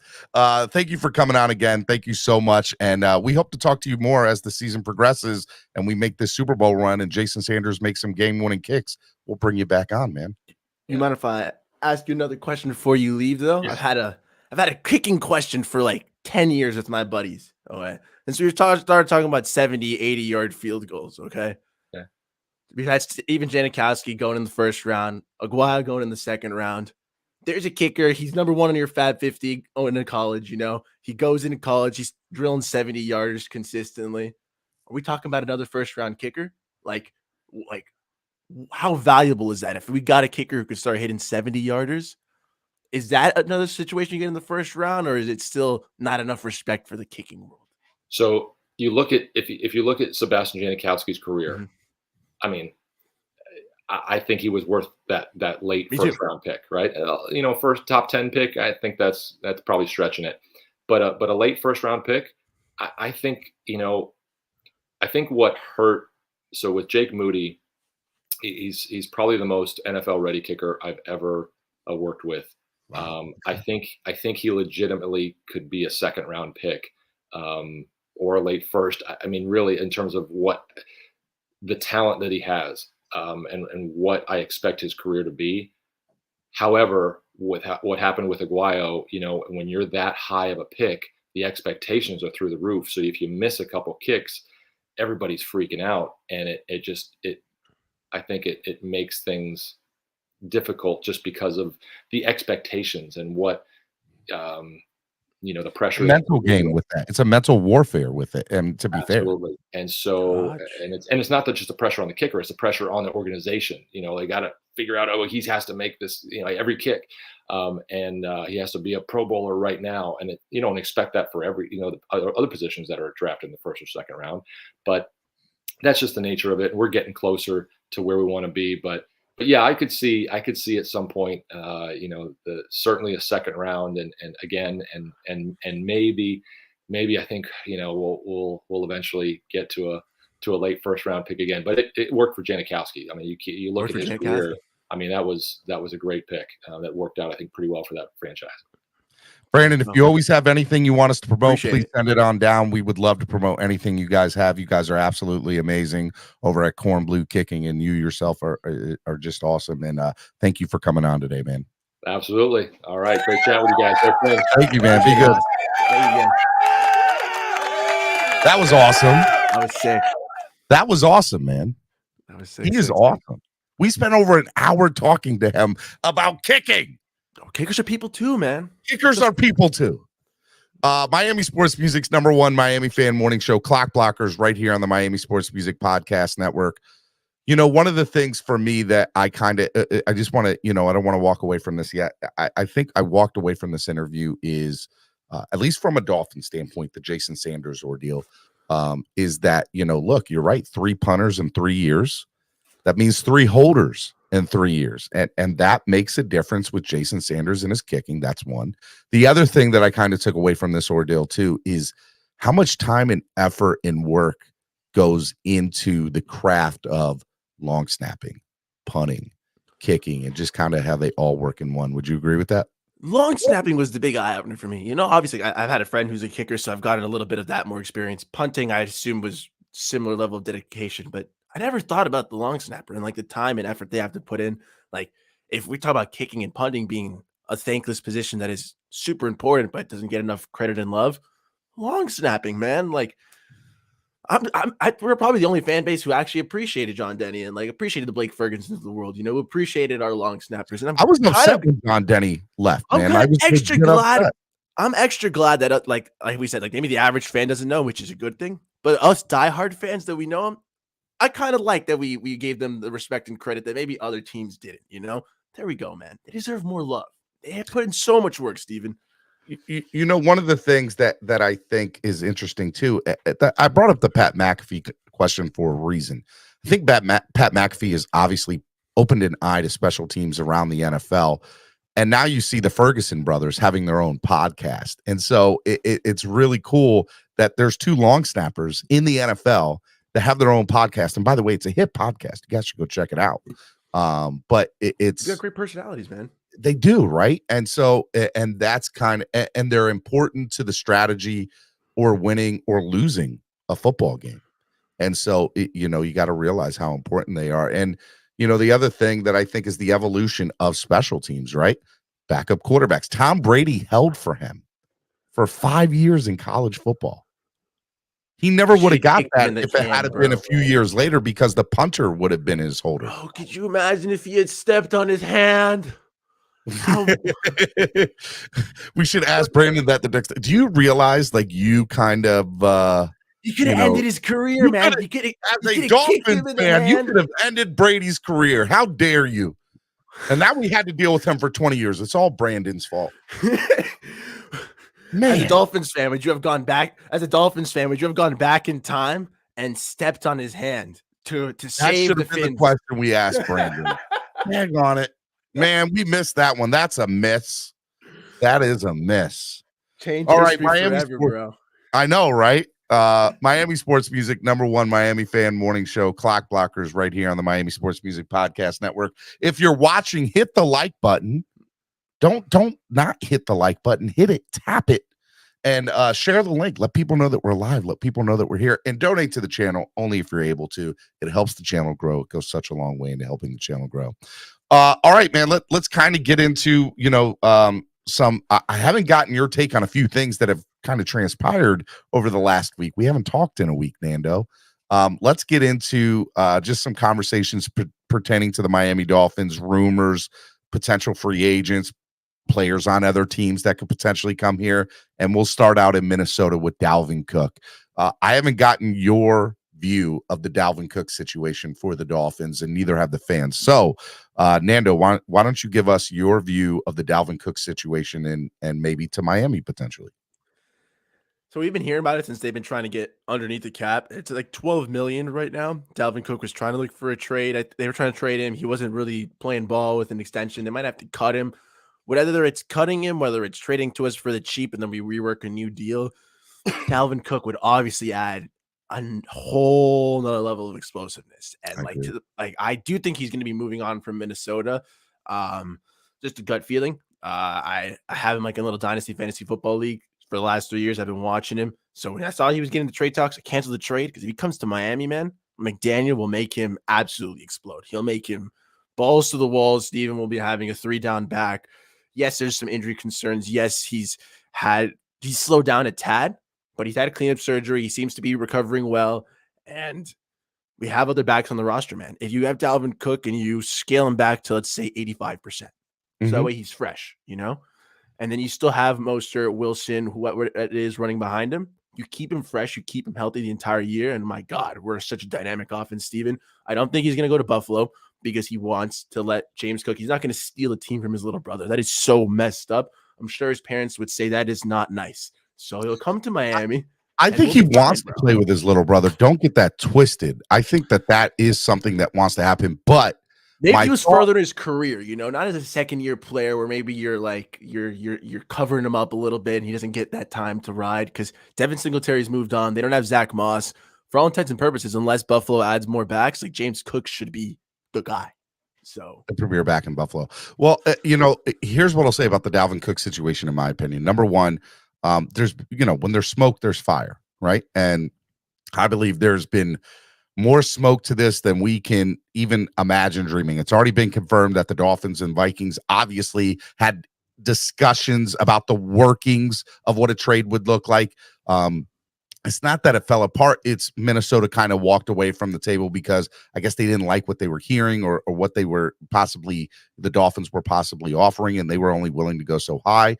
But with that being said, they didn't make a trade for him after that. So it's not like anybody else stepped up to the table too. So Minnesota's not getting apparently or allegedly what they're asking for, And so for me, I look at that and I say, well, in the last 48 hours, it's now been, allegedly, or there's been the rumor that they could just straight out cut him and obviously get the comp picks next year. What would that do to the Dolphins? Because if they cut him, now Miami is having to obviously go up against the rest of the league to vie for his services, where if they traded for him, he's their guy and he's going to renegotiate and he's going to stay with the Dolphins, right? What do you think about the odds of him getting cut and then signing with the Dolphins and how that looks? Or does Miami have a better chance of just trading for him to say, hey, look, we really want your services. We think it's worth whatever, a 4th or 5th rounder, and we're willing, whatever they decide to get rid of him for, Yeah. I mean, if he had to clear waivers or anything, then yeah, I'd say yo, go trade for him, make sure he is a Dolphins. But as a grown man, I think he'll be able to make a decision. I've got to believe Miami's on his short list. He's a native from around here. He'd love to play for the Dolphins again. There's the element of there's no running back who's even close to his talent level on our roster. McDaniel likes to use players like him. Seems to be win, win, win, win, win, win, win. Now, there'll be other suitors, so obviously trading for him might be a little easier. But, Steven, if he gets cut and we can restructure a whole new deal, and we just pick him up from the street, and it would probably be incentive-based, too. And capitalizing on the good question, there's the rumor that he can't pass a physical at the moment, right? And he just had surgery. I know. I heard he was progressing well, but I don't know if he'd pass a physical. And so that's kind of where we're at. And we know as Dolphin fans, we've had a long tenure of players not being able to necessarily pass physicals, and it's worked out for the other team that picked him up and not for us because he couldn't pass a physical, aka Drew Brees. And there's, a few other players too that haven't passed physicals for the Dolphins and then went on to have Pro Bowl years somewhere else or really good years somewhere else. So does that even matter to you? If you're the Dolphins, do you just say, hey, look, we're signing you. Who cares about we get what you are and make it. Anyone who's going to sign an injury-prone player, man, it's going to be my boy Chris Greer. So if anybody's going to do that, it's Chris Greer. He definitely does it all day, every day. It'll play in our favor for this time, honestly, because with running backs, they all get banged up, man. It's a position where it's why they've been devalued in recent years. Not a lot of them can hold up an entire season. I'm not asking you, Dalvin Cook, to do it. I want to scale you back. I want to keep you fresh. 716 Dolphins says Vikings saved $9 million after the post June 1st cut, but only $6 million now if he's traded or cut. Right now, I don't think he'll be cut right now. If he's cut, it'll be post June 1st. We all agree with that. Like it makes sense for them to do that. But I will say, I do see a world where if they get some sort of draft compensation, maybe they think it's worth the $3 million, right? What's $3 million worth to you on a draft pick? Is it a 5th rounder? Is it a 6th rounder? Is it a 7th rounder? And we know for years teams have done that where they've tried to make the money work on a player in return for compensation. And there's been quote unquote paying for draft picks, right? I put that in quotations. We've seen that where the player that was traded gets released and they pretty much just traded for the draft. They paid for the draft pick. It's kind of a workaround for that. My question to you, Nando, is draft day. Do you think there's a trade that happens on draft day involving Dalvin Cook possibly? I think if he is going to get traded, like you said, he's not going to get cut before June 1st. So if he is going to get traded, draft day will be the time where the Vikings say, oh, snap, someone's fallen on our board. It's time to wheel and deal. Let's go send Dalvin, see what we can do, see how far up that gets us. And let's pick a new back. Let's pick a new running back, or let's pick a new player. I think on their roster, they only have Alexander Madison. So if they do move on from Dalvin, I'd assume they'd want a new running back in the draft. They would. Yeah. And remember, this is a running back, I guess a running back heavy kind of draft, but I would agree with that statement. If you get a 3rd rounder on draft day, you can get a replacement back. Heck, even with the 4th or 5th rounder, which would be super cheap, you could still get someone. I'm just trying to see if they have Alexander Madison under contract still. Yes, they do. And the Vikings, they took him the 3rd round in 2019. He's a decent back. He's been a nice change of pace guy. He's been a solid handcuff for Dalvin Cook. When he goes down, he fills in admirably. I do see them getting a running back on draft day, but they'd have to trade Dalvin Cook for that to happen. So maybe. Let's ride, Steven. It'll be very interesting to kind of see where this is at from a standpoint for the Miami Dolphins. Another name that I think is not been as well as reported or even linked to the Dolphins, but I think it's worth noting from a standpoint of he could help, move a trade or a signing along is what happens with Derrick Henry. Ultimately, what do you think happens with Derrick Henry in Tennessee? Because I think, by the way, Buffalo's going to go after Derrick Henry. And in my opinion, there's no reason for Tennessee to keep him. They are in the middle of a tear down and rebuild. Look what they have done. Everything points to just get rid of him and get draft compensation for him. Isn't that the smartest thing to do for him? For them? Smartest thing, but you're also not going to sell like Derrick Henry, like your franchise piece, like for pennies on the dollar. The Bills are definitely in contention mode. They're willing to have a good trade for him, but it has to be the right trade. Like Tennessee's not just going to ship him away, absolutely tank ticket sales and just say, screw it, we're on full rebuild. Because with Derrick Henry, young pieces around, you can still make some noise in the soft AFC South. I do think they're going to trade him. I hope Buffalo doesn't get him. But Steven, what's the asking price? I think it's like a 1st or a 2nd rounder at least. That's the problem, Nando. That we talk about asking prices, right? The whole Austin Eckler situation too, and we're going to get into that in a second. He wants out. He wants out, right? And running backs are just not getting any respect in the NFL right now. They are not. I mean, we have Saquon, Josh Jacobs, right? Who's basically saying, I'm not signing my tender. You're not getting that from me. I'm refusing to sign my sender. Yeah, Saquon too, I think. If that's what So Saquon. So, or I guess it was Saquon who said that. I think Josh Jacobs also, maybe Josh Jacobs, he also got franchise tag. I don't know if he signed his tender or not. But either way, they're not getting the respect. The running backs knowing they're not getting the respect, and GM saying, do I really want to spend this amount on a running back that potentially could be gone in a year or two because he's at, they're not valued. Well, I guess my first question, Nando, before we get into what happens with Derrick Henry and Austin Eckler, why are running backs not valued in the NFL right now? I don't understand it. So I think the first time I remember noticing this was like DeMarco Murray when he was going up for that Cowboys contract, and they just said, we're not re-signing you, man. And they ran him into the ground. He got the rushing title, and then he went over to Philly, a shell of his former player. And DeMarco Murray was never the same when he left the Cowboys. They ran him into the ground. Players every year, running backs in the contract years, they get more and more touches, and then they get let go, or then they get franchise tagged, they get moved on. Teams just want to go for the younger back. They want to go for the back with less tread on his tires, the fresher legs, guys who are still explosive, still dynamic. Look at Tony Pollard, who's Ezekiel Elliott was still fine. Pollard's younger. Let's move on for Tony Pollard. And then when he's done, I'm sure the Cowboys will get a new running back and they'll keep shelling it out. Why pay millions of dollars when you can get it back with a third, fourth, or fifth round pick, kind of match production, and be good to go? I mean, we when we were comparing Derrick Henry to what he's done, like his yards, they're basically the same what Mostert, Jeff Wilson, and Ahmed all did together. Now, granted, one's obviously more dynamic and impacts the game, but you can replicate running back success for cheaper. So teams will opt to go that cheaper route. And we've seen Super Bowl teams, they win the Super Bowl and they usually don't have a premier back, or at least not one that's getting paid big money on. We've looked at the last 10 years. There's only been one running back to get paid for $3 million or more. And there was two other that made $2 million, and the rest got paid under $1 million over the last 10 years winning, running backs. I get it. And Color just said the West Coast is consuming the NFL. The West Coast system 100% is consuming the NFL. It's not valued. I'll even go as far to say, I don't know if we'll ever see another Ricky Williams type player in the NFL again.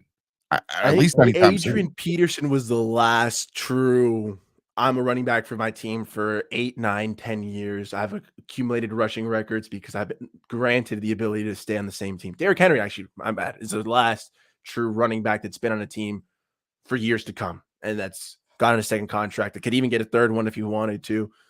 After that, Steven, it's done, bro. And like running backs are contract to contract now, and it's kind of crazy, man. They switch teams so frequently. Sad, man. 716 Dolphin ask, and by the way, he is a Miami Sports Music YouTube member. Shout out to him. You guys need to sign up and become a member like 716 Dolphin. Adam's a legend, bro. You're a legend, my guy. Says Stephen D and Nando, if you're GM, what are you giving up for Jacobs versus Cook? And you could throw Henry or Eckler in there if you want. So let's talk about that. Jacobs, Cook, Henry, Eckler. Give me some. So what would you do as a GM? I'm not giving a first or second round pick for an old running back. That's the thing. Any of them? For any of them. As good as they are. Yes, man. As good as they are. Like, as good as they are. Like, you can just replicate similar talent like in the third round. Like, if I want a speed demon in the third round, I'll just get Devon Achane. I'll get a 4.32 guy, and he's young. He's 5'9", 5'10". He's like 180 pounds, but he has 600, 700 less touches than most of those backs. I'm just trying to do rough math in my head. Like, he has less hits on his body. He's fresher and he's ready to go. And he's going to cost me $1 million. Okay. He's not going to cost me all this money that these guys want.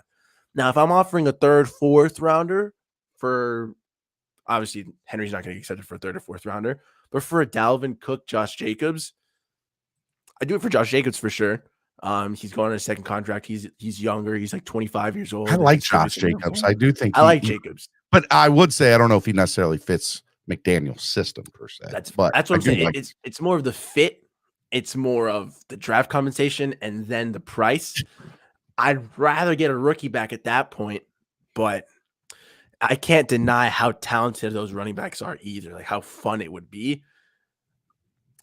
If McDaniel goes and gets his guy out of those 4, I'm down for it. If I'm GM, okay. I'm doing it for Jacobs or Cook, man. Like Eckler, he's not as dynamic in the run game. He's more of a pass catching guy. Henry's older. It's And I our don't know if he'll take system. Eckler and Cook, I think, are the two that I like the most. Derrick Henry doesn't necessarily fit our system, but I think if you get Derrick Henry, you make him work in your system. Okay. Like he's that guy where you make him, you're going to give him the ball 20, 25 times a game. And that's just going to be what it is. And I'm not saying that Dalvin Cook won't necessarily get that either, but I believe that Dalvin Cook can conform or adapt to McDaniel's offense, in my personal opinion. So for me, I like Cook and Eckler. Now, to answer 716 question, I think I agree with you. I don't think there's a first or second round pick that I'm willing to necessarily give up for either one of these guys. But with that being said, I am definitely willing to give up a third rounder for Dalvin Cook or Austin Eckler. And maybe even a little bit more depending on, hey, do I need to throw in a player in there? Do I need to throw in a late pick? I think that those two guys alone are better than any of the 4 that we currently have on our roster. And that's no disrespect to Raheem Mostert or Jeff Wilson, but let's call a spade, right? Like Dalvin Cook is a monster. Austin Eckler changes your game, and there's so many different things that you can do with him. And if you get either one of those guys on your team, you're opening yourself up to a totally different playbook and allowing yourself to do a lot more different things within the system that you've created. That was a top 10 offense already last year, right? Adding Dalvin Cook and Austin Eckler, either one of those guys, let's go. Now, ultimately, do you think that the Dolphins get one of these 4 guys?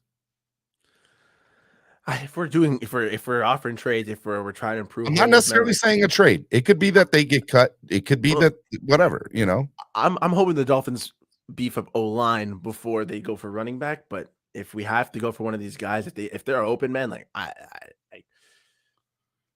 just don't know what we're gonna do with Mostert, Wilson, and Ahmed and Gaskin. Then are we able to cut? I know Ahmed and Gaskin are owed a lot of money, so we could cut them. I think so Ahmed and Gaskin.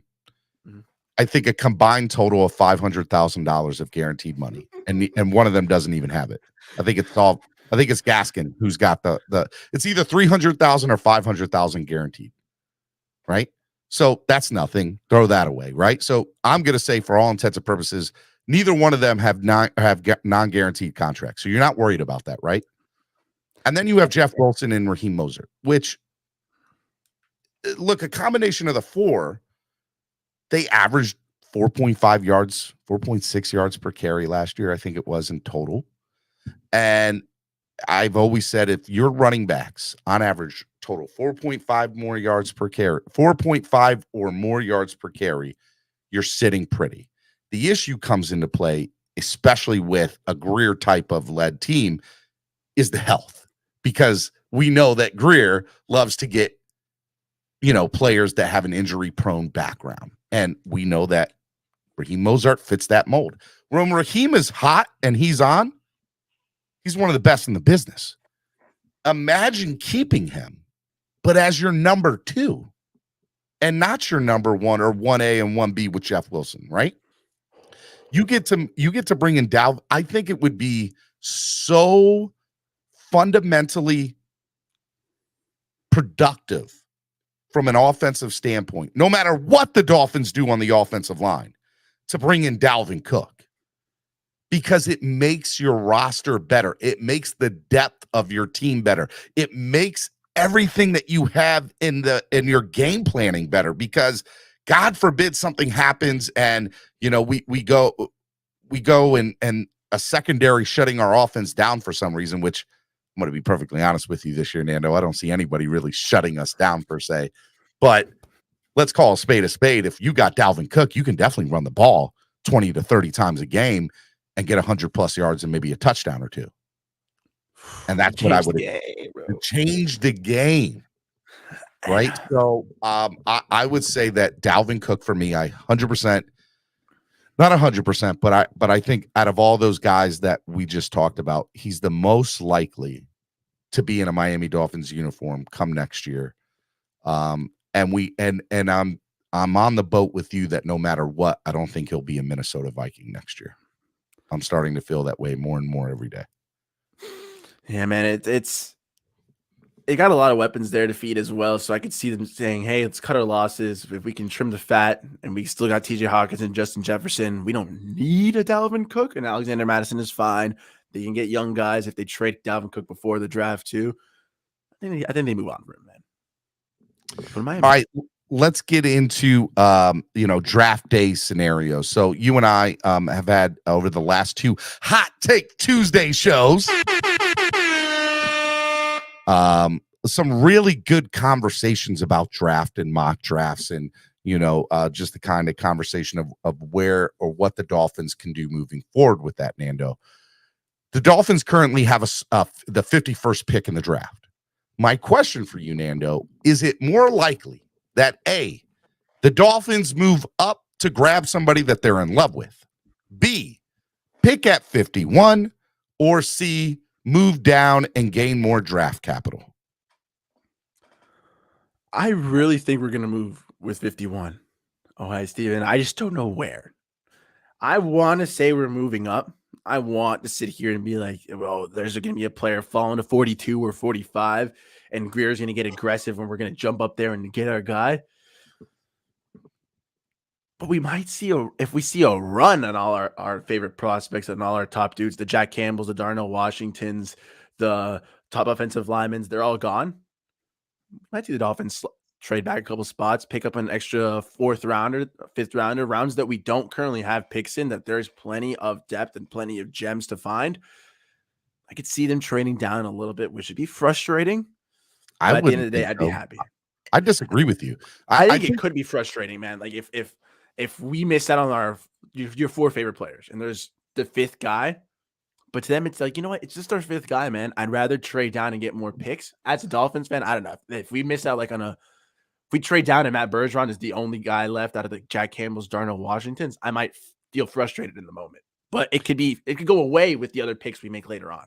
But in if the moment, let's say the Dolphins, let's put Matt Bergeron in that place, because I do think Matt Bergeron is a consensus lovable pick to every Miami Dolphins fan mock draft, or every Miami Dolphins beat reporter mock draft. They all would love to have Matt Bergeron if he's available there, right?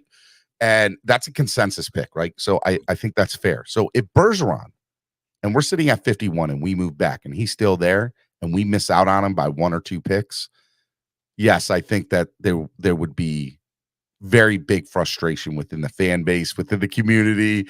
I know you would be heartbroken as the Syracuse fan that you are, but but to be fair, if Greer loves somebody just as much, right, or loves 2 or 3 different prospects, and has somebody that's offering him a 4th or a 5th round pick to move up, be smart and do it. You gotta respect. You don't have to like it, but you gotta respect it. And understand this is a game of chess, not checkers. And I think that ultimately, Chris Greer, I honestly have said this past week, I don't see the Dolphins picking at 51. I just don't. I think they're either going to move up because they're in love with somebody, or they're going to move back because they have an opportunity to gain more draft capital. And it makes sense that either one happens. Staying at 51 to me does not. Because unless there's 4 or 5 players there that you're in love with when pick 47 or 48 comes, right? At that point, you wait and see. You get on the phones, you see if somebody's willing to move up, and come pick 50. If 2 or 3 of your people are still there, you move back 2 or 3 spots and just, hey, look, I've moved back 2 spots. I was able to gain a 5th round pick. And, I still got the guy I wanted, or one of the guys that I wanted. I'm all for it. So for me, I think it's more likely that the Dolphins, I don't know if they'll move up or move back, but I don't see them staying at 51. Now, my next question to you from a drafting standpoint, Dolphins have different needs: linebacker, tight end. There's even, the standpoint of, do they draft a running back? Is that something that they go in? If Dalvin Cook is somebody that they're not going to eventually get, do they get a running back if somebody's there? Offensive line, interior offensive line is something that I would love to see the Dolphins get at a guard or even a right tackle, right? But the question is what tackle will be there at 51? If somebody drops, that's one person. Like if somebody gets into the beginning of the second round, you draft up to try to go get that right tackle if he's there, right? Yep. What position is most likely the first positions the Dolphins draft? If you had to guess, what is the first position the Dolphins draft? So if I'm guessing, I'd love to see us draft a linebacker first. I just don't think Jack Campbell's going to be there. Tight end Darnell Washington, I don't think he'll be there either. And even if he is, you could debate draft whether a tight end with your first pick. Yeah, when it's a tight end heavy draft to begin with. Yeah. So I'm hoping the Dolphins go O-line with the first pick in the second round, man. Whether it's trading up and getting one of the good guys who starts slipping, like a guy like DeJuan Jones, who maybe say, hey, he fell a tad, let's go grab him. Whether we say no, Steve Avila is beautiful. We need that guard out of TCU, and he's right there, 3 picks ahead. Let's go make sure he's ours. I'm down for it. I just think it's my biggest still concern on the Dolphins team is O-line, and I'd love to see it addressed a little bit better, man. To me, it'll be definitely interesting to see what the Dolphins do from that standpoint. If you're watching right now, hit the like button. Only 41 likes. Hit the like button, guys. Here's what I think. There are some of the fan base that are trying to sell me that the Dolphins are going to draft tight end with their first pick. There is a need for tight end. Don't get that twisted. But with a grade of 13 players of a third round or higher, and by the way, that number is increasing every day we move forward with the draft. There's guys that are projected 4th and 5th rounders that, oh my God, they could move into the 3rd round, right? So 13 tight ends with a grade of 3rd round or higher in the draft. I just don't see a world where the Dolphins' very first pick is a tight end because it's so deep. And there are so many other positions of need that the Dolphins need to go after. My 100% agree and spot on with you. I want to see the Dolphins draft an interior or a lineman, an offensive lineman with their first pick. But if Jack Campbell's there, you got to pick him, right? He's a generational talent, in my opinion, and I don't know how the hell he would draft that far anyways. I just don't see him falling all the way to 51, man. If he's like his only if he's there at 45 or 46, that's one of those moments. Maybe the Dolphins say, "Let's get on the phone. Let's draft up. Let's move up." I love that, man. Like Jack Campbell's only concern coming into the draft was his athleticism, and he tested a 4.65. His relative athletic score was very high. It was in the upper 90s, high upper 90s in the top percentile. Like he's a guy who's athletic still. Okay, despite his slowness. He's very athletic, and he's going to go in the top 40s, man. But if he's there, I'm down for it. Miami Fan Talk Show with his $5 donation. Thank you for the donation, Miami Fan Talk Show. Says, Jack and Luke have been on a lot of mock draft lately, a lot of mock drafts. I don't see any value at 51 for any interior alignment that early. Your thoughts? Yeah, I mean, we've talked about mock drafts in the past, like – some sites are different. Board changes a lot. And at the end of the day, they're not as accurate as a GM's board for the NFL. Like we could definitely see Jack Campbell fall all the way to the 3rd round. We could see teams say, hey, we just don't actually like him. He could be there at 51. He can go in the bottom of the 1st round. He could go anywhere, man. I just think Jack Campbell is a player who keeps rising in boards. Luke Musgrave is an interesting one. He at first was supposed to be the top tight end in the class. Maybe a guy who goes at 30, 31st overall. And now Luke Musgrave has been a little bit more interchangeable with Darnell Washington, depending on whose board you like a little higher. So I get what you're saying that there's not as much value for interior offensive linemen. That's why I'd rather go for a tackle. I think you can get interior offensive linemen later in the draft classes. But Steve Avila is a phenomenal player. Like that's where it goes a little different. Like that's specifically, I think that guy's a great offensive lineman. But mock drafts are tough, bro. Like if Campbell's there, lock it in, Steven. Run to the podium. I'll teleport there if I have to, and I'll steal the card and I'll give it to the commissioner. I would love Jack Campbell. If he's sitting there, if Jack Campbell drops to 45, I think the Dolphins have to consider moving up. Yeah. Colors at Henry 2020. I love that guy. I don't know if I'm saying his name correctly. I actually think he's a great player, though. Oh, colors 2020 2020 2020 Yeah. is what he's called. Um, I think he's a all great right. player, though. Here's the thing. So we talk about interior offensive linemen. All right. So here's been a big internal discussion or a big internal debate within the fan base. We love Connor Williams and what he accomplished last year with the Miami Dolphins, Nando. My question to you is, if come 51, there are potentially two starting centers on the board and no more guards left and no right tackle that's going to be a day one starter, do you draft a center and bring him in with the intention of saying, hey, look, you and Connor are going to play a guard and center, and whoever plays better at the center position, whoever plays guard you'll let them battle it out to see who's going to start where? My thing for O-line has always been, please just give us the best combination of 5 guys on the field. Austin Jackson and Linebacker have moved around wherever they need to be because it's about getting the 5 best dudes on the field. Not obviously where you're comfortable plays a part of that, but I just want to see the most talented 5 dudes that can work as a cohesive unit together and block. Are you going to be mad if they get a center though? I think centers have a lot of potential to switch out into guard. So I wouldn't see it as a situation where saying, hey, Connor Williams, we're bringing a center. You're now a guard. I would put them both on the line and say, the goal is to have one of you at left guard, one of you at center. You guys are going to prove to me what I should do. As of right now, Connor Williams gets to choose wherever he wants to go.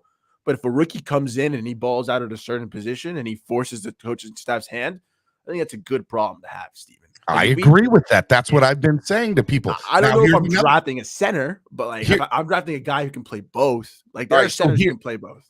Here's another question. If you have a center and a guard that are available at 51 of comparable value, do you draft the center over the guard because he can play both? Or do you draft the guard because you're just in need of a guard and you want a pure guard?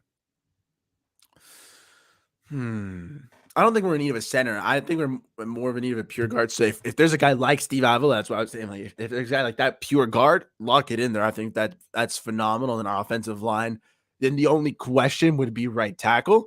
But it's a situation where we can handle it a lot better. Now we can put in a veteran there or make a move or do something. It just takes one thing less off the plate. If you get a center, it's cool because I think we lost Michael Dieter. So I don't know how what our backup center position is like. But say, hey, this kid's a guard, and then Connor Williams goes down. Well, now our rookie center turned guard can just switch back into center, and bada bing, bada bang, we're good to go. So I like the flexibility. I like the flexibility, Steven, especially for all offensive line players. Kind of like how Hunt can play tackle if we really need him to, but he's a guard. So let's rock. All right. Last thing before I open it up for people to come on and ask us questions. Is there any scenario in any way, shape, or form that the Dolphins jump into the first round? First round? Real quick, Ken Rose, I was talking about Juice Scruggs. That's the guy who I was mentioning. He played. He's a late round. He's not from Penn State, right? Penn State, yeah. Loved him. He played over 400 snaps or 500 snaps as a guard as well, even though he's a center. That's a guy who can play both. Steve would be great, but I think he'll go early in the second. My fan talk show said. I think so too. But the question was, sorry, I missed the question now, Steven.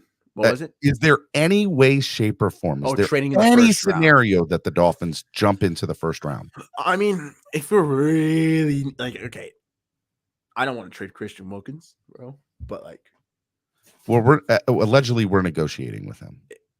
Good. Because if we were if we were trading him, man, I would need a first round pick in this year's draft at least. It'd have to be convincing me that there's someone in this year that we need. Aside from that, I don't think we have the capability. I don't see us sending the Cedric Wilsons of the world plus a second rounder and then a bunch of other things just to trade into the first round. Maybe the end at the 31st pick. There's always those picks. Every single year somebody trades to get that last pick. Every single year it happens. I just don't know if we have the capital for it, man. I'd love to see it happen, Steven. I could see us trading to the top of the second, seeing someone fall overnight and saying, whoa, we got to get that guy. Let's field as many calls in, plan it out, and say we get the 33rd pick in the draft, 34th. First round is a tall task, man. I'd love to see it, but I haven't even studied the first round because I just don't think it's. I don't. By the way, I don't think there's any scenario where we jump into the first round. I will say, for conversational standpoints, that if somebody always jumps into that last pick in the first round. So if we were going to, that's the only 0.05% scenario where that happens. And what would have to happen in that scenario is a top 10 talent dropped for some reason, right? Or top 15 talent dropped for some reason. And the Dolphins say, well, this guy's way too good. Let's jump into the first round. Let's go get him. He's going to take our team to the next level. And by the way, I don't know who that player is. If Bijan Robinson is there at 31 overall, trade me if you have to, bro. I'll be an indentured servant for any organization for the rest of my life. Give me Bijan Robinson for the Miami Dolphins, bro. Well, trade me, trade picks, trade players, whatever it has to do, bro. For Bijan Robinson, six figures. It's funny you say that, because my very next question to you is going to be, is there any scenario where the Dolphins trade up from 51 to go after a running back?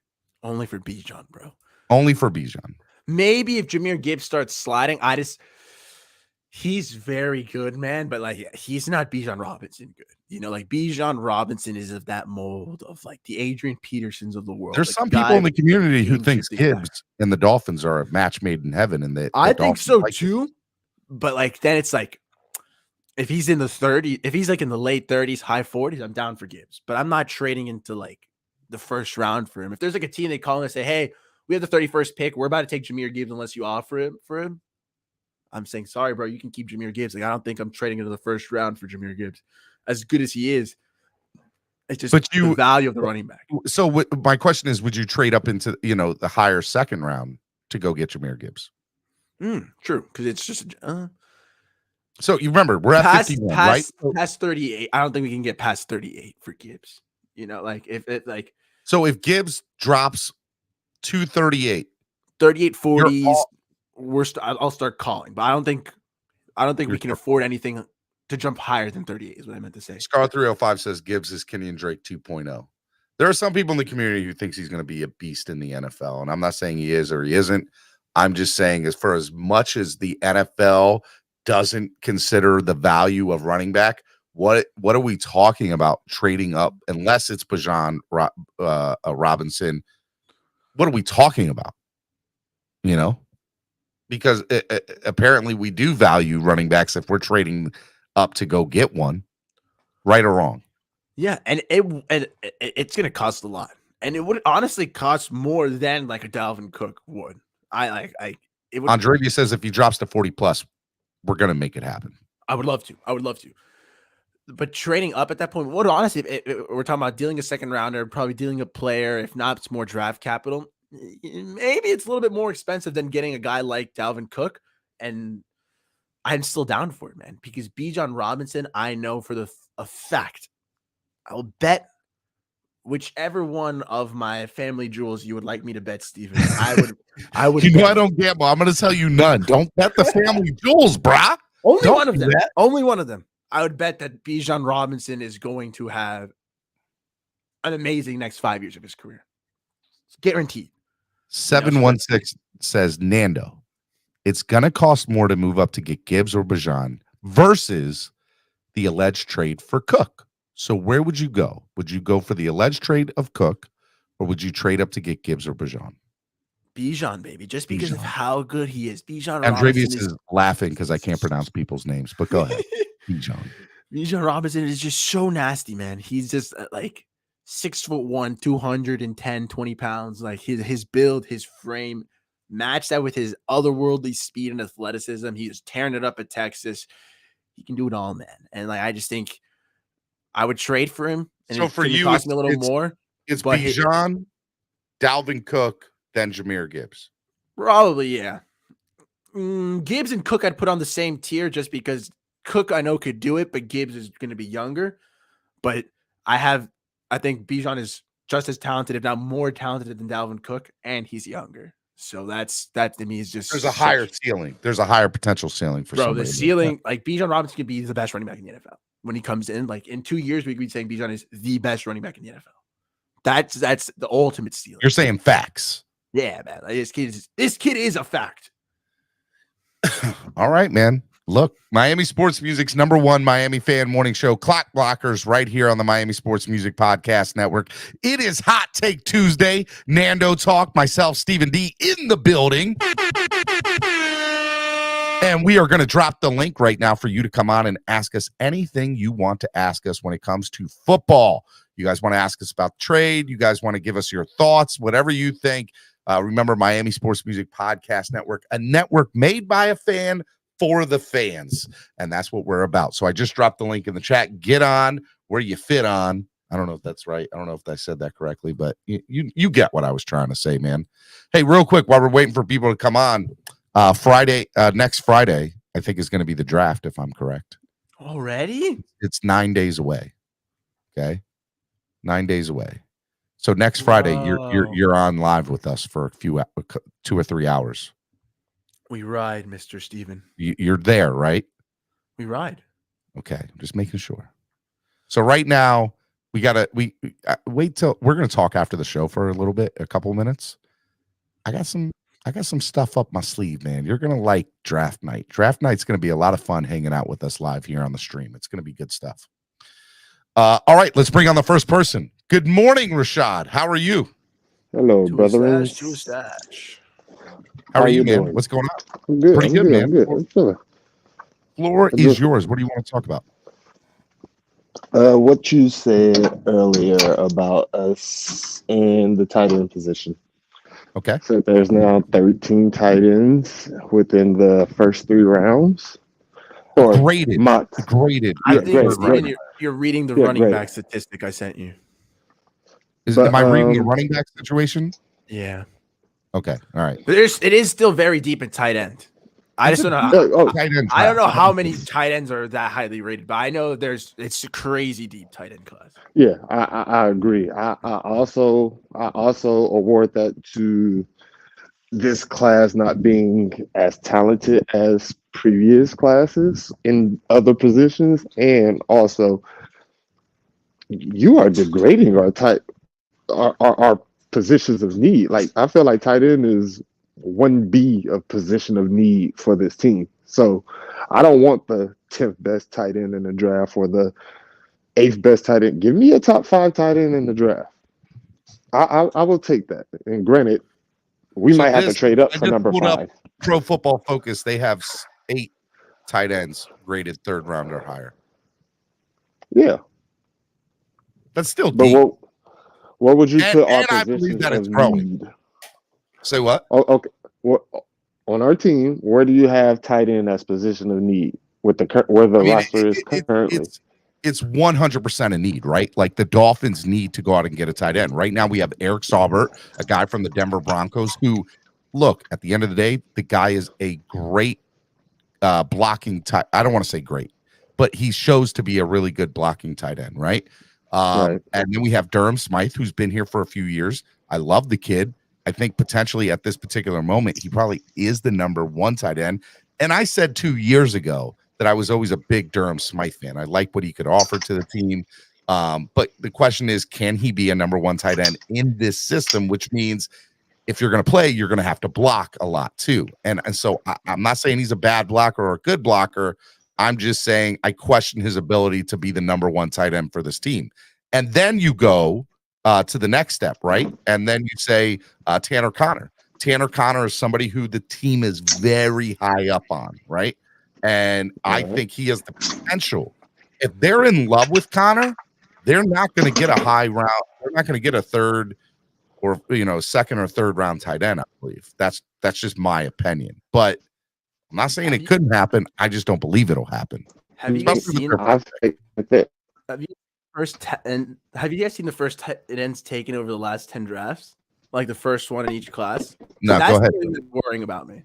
2013, Tyler Eifert. 2014, Eric Ebron. 2015, Max Williams. 2016, Hunter Henry. 2017, OJ Howard.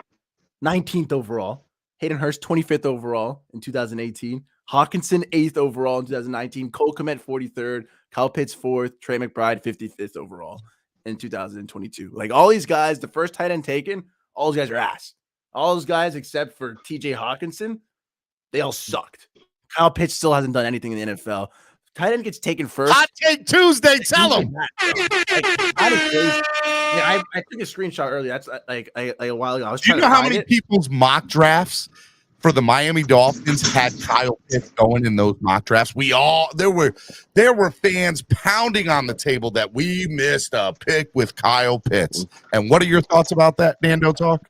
He sucks right now, bro. Like, he's gonna get better with a better quarterback if Atlanta figures it out. Right now, they don't know how to use him. He's still transitioning, and that's been the big thing. It's not necessarily that all these guys suck. They all started very slow. Some of them are still developing. Some of them are still young. Like Cole Kmet can still grow. Trey McBride only got drafted last year, but it has such a big learning curve. Sometimes the guys, it either takes them a while to figure it out, or they get lost in the sauce. They get lost in the shuffle, and then they never get their footing in the NFL, man. So that's the only thing that worries me about like thinking that a tight end is going to magically solve it, which is why I'd rather fix other situations. But I do agree, Rashad. It is 1B, but we got to pick the right tight end, man.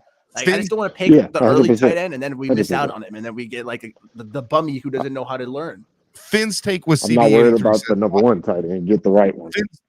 That's what I meant. Like I'm like when you said like I don't want the 10th tight end.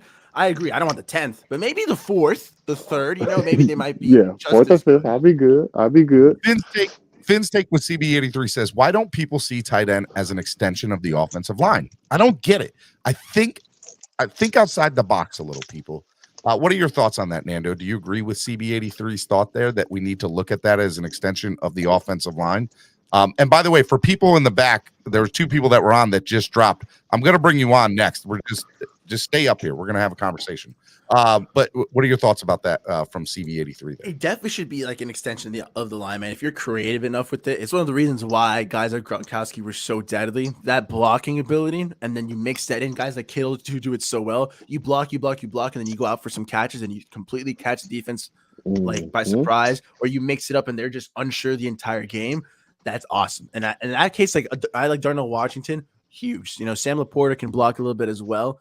I'd love these guys, but it's the cost. Like if I'm admitting that I want offensive line help, might as well just get an offensive lineman at that point. You know, like if I need to help the O line, might as well just get an O line. All right, Rashad. You said what? I said I got some people in the back. Was there anything else before I let you go? Oh no, I agree with Nando and CB83. The tight end extension of the offensive line.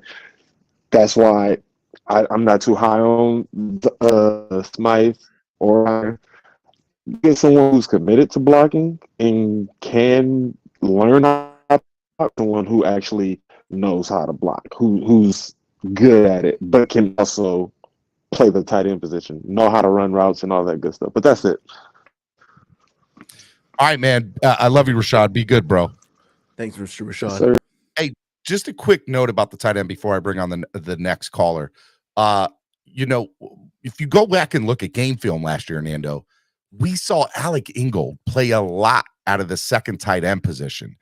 And it's alleged or believed to be known that he had to go there instead of the fullback from a lot because he was the quote unquote the best blocking tight end we had on the team last year. And so he had to play a lot from that position. Just real quick before I bring on the next person, do you agree, disagree? He had to get used there a lot, man. And it's why in some mock drafts, man, I had Hunter Lupeck out of North Dakota State, little fullback tight end, kind of like that Charles Clay kind of dude who plays fullback and play a little bit of tight end. Well, more we had that with Ingold, and we weren't able to utilize him properly last year. So that's what I'm saying. We can use Ingold more because we'd have a baby Ingold in Hunter Lupeck, and he could fill that role, which would allow Ingold to be used more as a blocker or more off, instead of out of the backfield. I would love to see him be in the backfield more as a blocker, or maybe even on some third and shorts or fourth and shorts. Whatever, bro. But I just think we can get good blockers, good tight ends, fullbacks later in the draft too, and fix the O line. All right, I have somebody who wants to keep on with the conversation. You guys are best friends, I believe. You guys love each other. I'm just messing. Color Commentary's in the building. What's up, Color? How are you? What's up, Color? Best of friends today, man. And Nando talking up drafting a kicker in the first round, man. No, I butchered that question, Color. I was talking. Okay. No, you're. I don't. I've always pondered like if there was a 75-yard kicker, a kicker who could guaranteed kick a 75-yard kick, could he be like a top 10 Yeah, pick? I mean, if you're talking about a guy that has done it actually in a game in college, like consistently, yeah, That's maybe fair. you could That's be arguing there. Yeah, But 'cause how that's a many guaranteed how many 3 points? You know what I mean? Color, That's what how many opportunities in a college football game are you going to get a chance? No, that's what I'm saying. Like a North If you Dakota got a guy State that kicker, can kick bro. a 75-yarder, then your opportunity is at your own 30-yard line. Yeah, man. You get the touchback, you get a 3 and out, and you get a field goal, bro. You get Exactly. this. You get It's this like 3 monster, points bro. every drive. Your goal is to get to the 50-yard line every drive. To the 50. We'll get it from there. That's the question I butchered, man. I think that'd have to be a first-round pick, Color. Like that's pretty Yeah, awesome. but I do think the Raiders messed up, even though the guy was a great kicker. I mean, they're still looking for a quarterback. You know what I mean? Like, So, Color, you listened to pan the out entire there. thing this morning. I know you came out to talk about something else, and I want you to talk about that. Did you enjoy Coach Kornblue this morning? oh yeah, it was cool. Yeah, I liked it. I really enjoyed what he said about Sanders because I really felt the same way. And to be fair, you've been preaching that on your but I channel still and on fell other off, platforms. bro. You all still got to me, and I still finally was like, "All right, enough, Sanders. You got to make these kicks." You know what I mean? But Yeah. I'm back on with him. I like what Kornblue had to say. He's right. He's spot on, man. Right, I man. don't think Sanders has always struck me as a highly intelligent type kicker and very, consistent in his form. You know what I mean? So I really never saw an issue going forward, but it just kept happening. So it's like, what am I supposed to do? Especially when we're talking about the quarterback the way I do. I can't very well keep excusing Sanders year after year. You know what I mean? Exactly. Keep the energy the same. We talk about that a lot in the industry of giving the same energy to different possessions when we're talking about another player compared to another player. I don't want to be incredulous. You know what I mean? So, There we go. That's the word of the day. That is the Webster's Dictionary word of the day. Say it one more time, Color. Incredulous. Okay. And I'm not even sure if I used it correctly. All right, man. You had you hit me up in a private chat saying you wanted to talk about I slightly disagreed a bit about. Now, you didn't really make a claim. You said you said that you're not convinced that Smythe could be a number one guy. That's not saying he's not. So I'm not trying to challenge you on that. I'm just to let me clarify, and then I want you to say your piece. When it comes to Durham, if you asked me 2 years ago, I would have said, man, in the type style that Flores offense was running, I 100% could see Durham Smythe being a number one wide receiver. And I said as much on my platform, right? But in the way that the tight end is utilized in McDaniel's system, and I'm not saying he's a good blocker or he's not, but there is a reason, in my opinion, that Alec Ingold got a lot of snaps at tight end because I think it was believed he might have been the best blocking, quote unquote, tight end in the room. There's also an air of marketability going on there too. Alec Ingold marketed himself very well too since he's been in the league. So the idea is that he's at this upper echelon level compared to Smythe. But I want to point out that I'm not saying that I'm not necessarily disagreeing between the comp between Ingold and Smythe. What I'm more saying is I believe that Smythe, even in this system, has the ability to be a number one. Can there be better tight ends than Durham Smythe? Absolutely. But I think he is sufficient at least to be to have in my mind classify him as a tight end one in this league, because you're looking at, first 2 years, not a lot of targets, 55 percentile catch rate. In 2020, that jumps up to 29 targets with an 89.7 catch rate. And 2021, that jumped up to 41 targets with a 82.9% catch rate. And then now in Mike McDaniel's first year under this system, the targets did go down only to 20, and his catch rate is 75%. So you're still looking at with a yards per gain of 8.1, you're still looking at a 75% for a first down on 3rd and 8 with this guy. Now, I understand that there's certain things like, his route running is not like upper echelon, and maybe he is a little, not the greatest blocker, albeit way better than Gesicki. He's solid. But at the same time, I think he qualifies as tight end 1. Could we find better? Yes. So that's where I would kind of ease Rashad. We actually think you and I actually agree. He's going to be better than a 76% career catch rate in Durham Smythe, and that's positive. Nothing to debate. You and I are on the same page. Like, by the way, last season he had 1 catch in the playoffs. He was 1 for 1 for 20 yards and a first down. That sounds like a clutch first down to me. I have to go back and watch the game, but let's go. And by the way, that's what I'm talking about, right? Like, here's when they're doing draft analysis or draft, when they're looking at players in the draft, the scouts, when they're in the war room, when it comes to the tight end position, the way that this is utilized, this team utilizes tight ends, you can't go look at, this guy had this many catches or this guy had this many tight ends in college. That's not what they're looking at. I believe what you want to see from a tight end is how many snaps did they play? Did they play 85% of the snaps of the offense that were on the field? 90% of the snaps? 95% of the snaps? Were they only playing 50? Like, that to me is if you want something to measure what type of tight end you want, I want health, and I want to know that he played 90% of the snaps in college. Right. Now, keep in mind, Stephen D, he's been behind Gesicki. Now, I could argue that Smythe's sample size, while far less than Gesicki's, is large enough that his 76% catch rate is valid, in my opinion, because the sample size is large enough for that percentage to be accurate. Okay. Gesicki's career has never been over 67% in any season. I think Smythe could be a tight end 1 for us. He's not the prettiest. Now I get it. Gesicki has a larger catch radius. Obviously, he's more athletic. He can probably run routes better. I get that they're not comparable in that arena. Color. Yeah. All right. So let me put this to you. You and I agree that Smythe has the ability. I equate him to somebody like Goddard to be a potential tight end 1 in this league. Okay, but we also know that the way that McDaniel utilizes tight ends, we don't necessarily think or know that he has the one that he's looking for.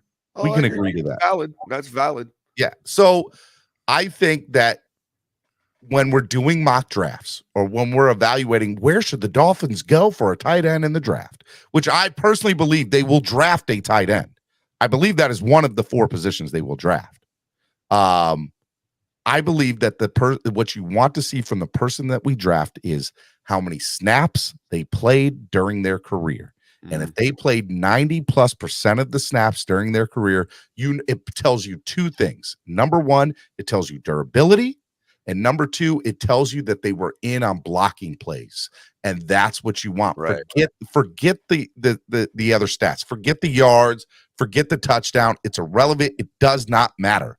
For the Dolphins, you want snaps per game. And as long as you're above 90, you know that the Dolphins, and maybe that's too high. I don't know, but it needs to be high. No, but you're making a good point. And it was what I was really trying to do was encourage guys like Rashad who are after a tight. We're not just going to go get any old tight end in the draft. I expect him to be better than Smythe. And if you think Smythe is only a number 2, that's fine. He's a solid number 2. And if we get somebody in the draft that's better than him, it could only bode well for us. Yeah, I agree. That line start to be for you guys? Like, do you think Zach Kuntz, that? Do you think that area, like Zach Kuntz, Schoonmaker, are those guys already better than Smythe, or do you need to go up to like Laporta, Darnell Washington? Like, where does the line draw? I'm like Rashad. It's like top. You kind of got to be a top 10, top 5 tight end in the draft, kind of ready to play. But the top 10 tight end you could get in the 4th round. It sounds like you can get the number. I think it means like a top 10 talent in the NFL. Like, like somebody ready to play. Yeah. You know, So like you'd have to go like Darnell Washington, Luke Musgrave, maybe Laporta, then color. because otherwise, if we're talking development, we already got that guy in Tanner Connor. Yeah. Okay. Because that's the All right. because the other guys are like Schoonmaker, like Kuntz, they're And I'm not so receiving sure threats, but that they haven't Salbert developed. guy is a bad tight end. I mean, you know, Really? he's been in a bad system the past couple of seasons. You know, Got to brush up on him.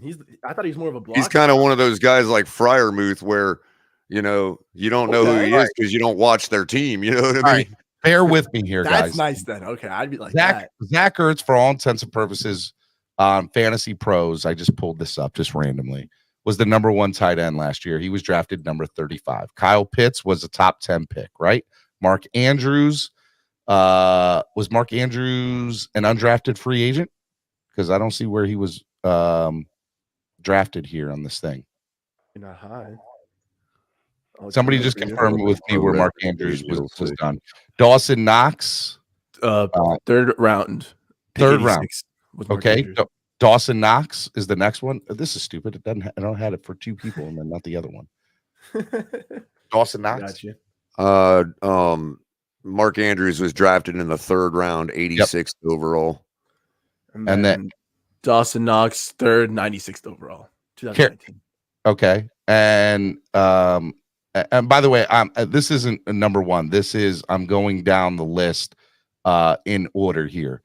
Tommy Tremble is the Carolina Panthers tight end. Where was Tommy Tremble drafted? Fantasy Pros used up. I just want to say that. Cole, 3rd round, pick 83. Wow, that's a sweet spot. There we go. The tight ends right there. Cole Kmet for Chicago. I know he's a 3rd rounder. That's another one that's in the mold of Durham Smythe. Hayden Hurst. You think that's the same mold color? If that's the case, I'd much more confident on Smythe because I like Cole Kmet. I just think he's well. I mean, Kmet's targets are obviously a little higher. His first season, he had about Smythe's max at 44 targets. He had a 63% catch rate. Then second year targets went up 64.5%. Third year 72.5 for a career average of 67% catch rate. Oh, if the numbers match up, like it definitely gives a little bit more confidence. I mean, whatever our tight ends coach or Brian Flores or whoever, whatever they said to Durham Smythe, like after his second year, he literally went from well, of course the sample size was so small, but he went from dropping every other pass thrown to him to 85th percentile on average. You know what I mean? Unfortunately, I don't have anything quickly to look at, but my assumption is most of these starting tight ends in the NFL are rounds 2nd through 5 or 2nd through 4. Right. And Good so ones. there's quality tight end. And by the way, I'm sure that there's probably 3 or 4 in there that are later than 5th round.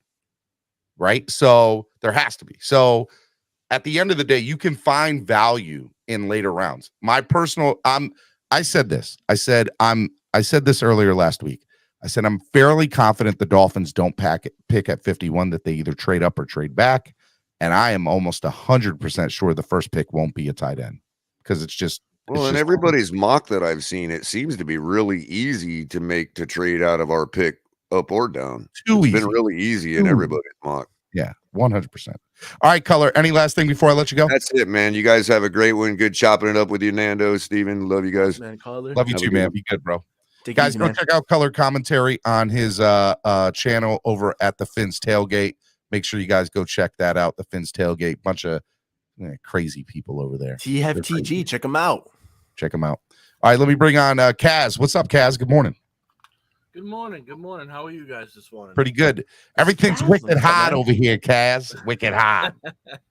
I was wicked smart this morning trying to talk to the Kornblue, to the kicker guy. Mm-hmm.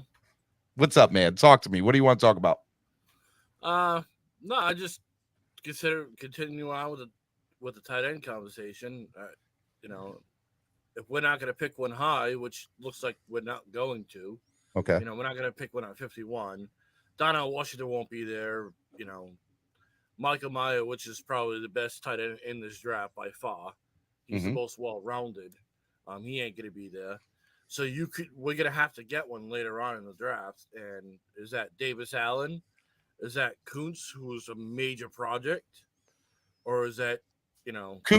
Kuntz seems to be a consensus pick to a lot of the fan base that they like him. The Manion, baby. My question with Kuntz, and I haven't seen enough game film, and I honestly think this would be a better served question to somebody like maybe Nando, who probably knows a little bit about it, Jason Sarney, the touchdown with Doug Smith, guys who really do, you know, Kyle Krabs, who do really in-depth analysis.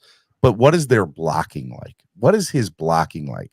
And again, how many of the snaps did he play during his college career at ODU? He's definitely got to get better as a blocker, man. But he's got the size for it. Is the thing, bro. He's not a little tight end. He's 6'8", 250 pounds, Steven. Yeah, And he can. He's 6'7", 6'8". Yeah, but he's tall. You know, and at that size, you can teach a little bit of the blocking. He's got the chops to be a receiver. You can hone up a little bit the blocking skills. It's a project, bro, but I like it. Like, it's a project I'm interested in. So he's only played 2 years at tight end at ODU. Okay. Yeah, it's a school, man. Smaller program. It's a smaller program. He doesn't have to me, he's a project, right? He's somebody that, in my opinion, he's not the guy I want. He's not the guy I want. I want a 4-year starter or a 3-year starter, somebody who's played a lot of snaps at tight end and has played a majority of the snaps for his offense. You give me that. I don't care what his other statistics are. I'll take him any day of the week. Shows me durability. It shows me that he can block, and it shows me he's not afraid to block. That's what that shows me. Kuntz is not the guy. My biggest problem, I like Kuntz because of his size. But he's a project. We need somebody that can compete at minimum for the starting position. Like, Meyer's 6'4", he's my size. And there's a lot of guys that are 6'3", 6'2". You know, there's a couple of guys, Musgrave, I think, is 6'6". And if I'm looking for a tight end, that's what I'm looking for. I'm looking for a guy who has size. I don't want a 6'3" guy because to me, that's just another receiver. Exactly. You know, you want somebody who can come in. And to be fair, that's not what McDaniel's looking for, Kaz. You know, he's not looking for that either. No, he wants to block a tight end. You know, could run a couple routes here and there. You know, be good in the end zone. And again, Braden Willis, I love the kid. I think he's going to be probably a steal out of the tight end position. But again, he's 6'3". I would love for us to go up and get maybe Washington or Meyer, but I don't see that ever happen, especially at 51. That pick is too valuable right now. You know, we could pick a linebacker in that position if we needed to, which Campbell's gone already. You know, he ain't gonna be there at that position. The Campbell conversation is very interesting because I've had conversations with other content creators outside talking about mock draft analysis and mock drafts. And I think there's a big question mark in a lot of people's mock drafts about what will happen with Jack Campbell, because the consensus is he's not going to be a high or a mid first round pick, that he's going to be at the back end of the first round.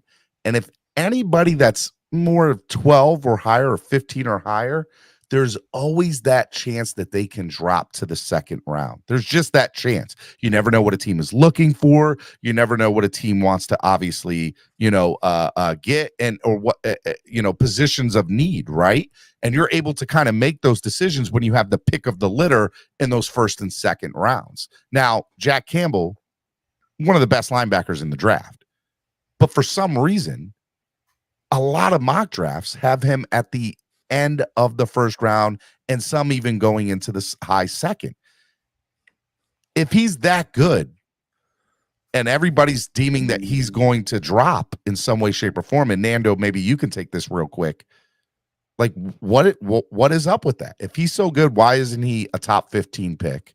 And or why isn't he a solidified first rounder in most people's mock drafts? But he seems to be falling in a lot of people's mock drafts. We're talking about Jack Campbell, correct? Yep. The thing with him is he is super good, man, but he's not the best linebacker in the class. I think he slots at 3rd or 4th. Second. Damon Haley is the number 1. Haley, yeah. And the thing with it, bro, is like it's pretty popular to get like the word is more recent years we've seen like middle linebackers seem to like slide further in draft classes. I don't know why. There's still some first rounders, but they seem to be a little bit later on. So I think Campbell going in the high 40s isn't that like late for him, quote unquote, especially if he's the 2nd or 3rd best linebacker in the class. He's not the first, you know what I'm saying? So wherever we see that run start, though, is the key. Like if we see the linebackers go early, bro, like then we can start seeing an early run on them, and then we're gonna be out of luck. If the first linebacker goes later, pushes Campbell down, or another positional group has a run, let's say offensive lineman, we might miss out on an offensive tackle, but that means we might get blessed and get a little linebacker pushed down further. That's what you want to see. Positions like offensive lineman, positions like quarterback, corner, I would say as well, except it's pretty deep this year. But those groups tend to fly off the shelves. Once the first one starts to go, it's a domino effect, and it starts pushing other positions down as these teams start to reach on them. So, and by the way, just a quick note: Brenton Strange from Penn State is a tight end that's in the late rounds. That has played. Daniel's at Penn State too. He was checking it out. Has played, started every game the past 2 seasons. Started 9 games the season before that, and then as a freshman or as a redshirt freshman, he only had 3. But he'd been at tight end at every single one of those games. His snap count this past year, 155. He's one of the top snap count guys at that. It's been, he's playing more than 55 more snaps than Penn State's number 2 tight end Tyler Wallen.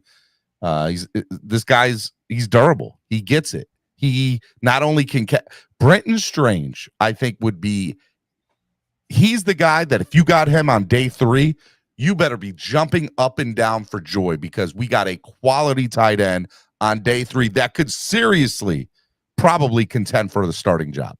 He could. He'll be 100%. There at day 3. He'll be there at day 3. Yeah. I would love for us to grab like with the 51st pick. I don't know. I mean, Dorian Williams, linebacker, I think is probably one of the best in this draft, but coverage wise. 6'8" wingspan. Yeah, Overshawn, I like the kid, but he was a DB first, and then they transitioned to a linebacker. So he's not. He doesn't have enough experience in that position to do it. Do it. And then I get it. Sewell's another one that's Panay's brother, right? Panay's little brother. Yeah. And then Pace Jr. is another one that everybody loves. Again, it all depends on what you look at. What's available and what's there at that time. No, I get it. Hey, Kaz, man, I don't mean to cut you off, but I got to let you go. We're running up against the clock today, man. All right. Love you, brother. Be good, man. How it going? Kazan, easy boss. All right, Miami Sports Music's #1 Miami fan morning show, Clock Blockers. There's one more thing that is not draft related that I want to get your opinion on before we get out of here for today. And I want to have a decent conversation about it. What are your thoughts? This is not Dolphins related. Maybe it is because, we play them a couple times a year. What are your thoughts about the Jets-Rodgers situation and where that states right now? I want to get your thought on the whole Jets-Rodgers situation right now. And do you find it amusing? And what do you think is the ultimate outcome of it? It's ugly for New York no matter what, man. Like, I think Rodgers at this point is just playing them along. He's just leading them along to, it's kind of like letting your current girlfriend, like, hey, I'm going to move on her if you don't shape things up. And he's trying to use a little leverage against the Packers because at this point, he has no leverage. He's trying to make something happen, bro. Like, my thing is, I don't think he's going to New York. And even if he is going to New York, He doesn't want to play. You're like playing this weird game of like he's not even a Jet yet, and he's already making all these demands. He's forcing their hand. He's pushing them in a direction. That's not healthy, bro. That's not love, Steven. So he doesn't love the Jets. He doesn't love the Packers. You're right, bro. Whatever he's doing, I think Rodgers is just playing his own little game. He's got ulterior motives. Rodgers is pissed off at the Packers for making the decision that they made while he was on his darkness retreat. Of course. And I believe that the Jets are also not. I mean, look, they've tried to go after a couple. There's news came out this weekend that they had a higher offer on the table for Odell Beckham, and he straight up said, "Nope, I'm going to Baltimore." And by the way, Odell got 18 mil from Baltimore. Bro, so you're telling me the Jets had a better offer on the table, and he still said no? You have players like Ndamukong Suh. Come on, bro. Players like Ndamukong Suh are coming out and saying, hey, even with Aaron Rodgers on that team, that's not a Super Bowl contender. It's not. It's not. And I'll be honest with you. That's wild. Rodgers has to know that as well. He doesn't want to go to New York then, so what's the point, you know? I Hot Take Tuesday. And I'm pretty sure I've said this already on the channel. Let's go. But Hershey's Kiss time. But the Jets would be better served to not get Aaron Rodgers. It would be better for their future. I mean, 100% at this point, what are you going to do though? You might lose out on this year, but I'll be honest with you, they should consider trading up and trying to get a high first round draft pick to go get one of these quarterbacks, right? That are in this year's I don't draft. know why they haven't gone for Lamar. That's crazy to me. Well, here's Lamar. There was a small amount of time after he came out with the thing saying, and I asked for a trade on March 2nd or whatever, that I was like, oh man, this is not a good relationship. But when I saw the still shot of him and Odell Beckham on the Instagram live together, or on the Instagram together, somebody, Odell put a picture of it up there. I was like, well, he's coming back. He's going back to Baltimore. So I'm convinced of that. But as far as Aaron Rodgers to the Jets, Aaron Rodgers said out loud, I was 95% sure I didn't want to play anymore, that I was done. When he found out, and he said all this, when he found out that the Packers said, nah, we're moving on from you, man. We don't want you here no more. He's like, well, I still want to play. You make me want to play more. I'm thinking that is exactly what is the case there, right? And I think when it's all said and done, I don't think he has any real desire to play. And the only reason he is playing is for a revenge, or just to piss off the Packers. And the Packers could care less because they have Jordan Love and they don't care. They're not in any rush to trade him. They will let him sit there and rot as far as they are concerned. And the Jets, by the way, try to go out and get everybody. And nobody wants to go play in New York, and it's hilarious. And I love every second of it as a Dolphins fan. You had the biggest offer on the table for Tyreek Hill. Didn't work. You had the biggest offer on the table to the Kansas City Chiefs. Didn't work. You had the biggest offer on the table for Odell Beckham. Didn't work. You had the biggest offer on the table for Aaron Rodgers. Still hasn't worked. They are making offers upon offers upon offers. They went out and recruited.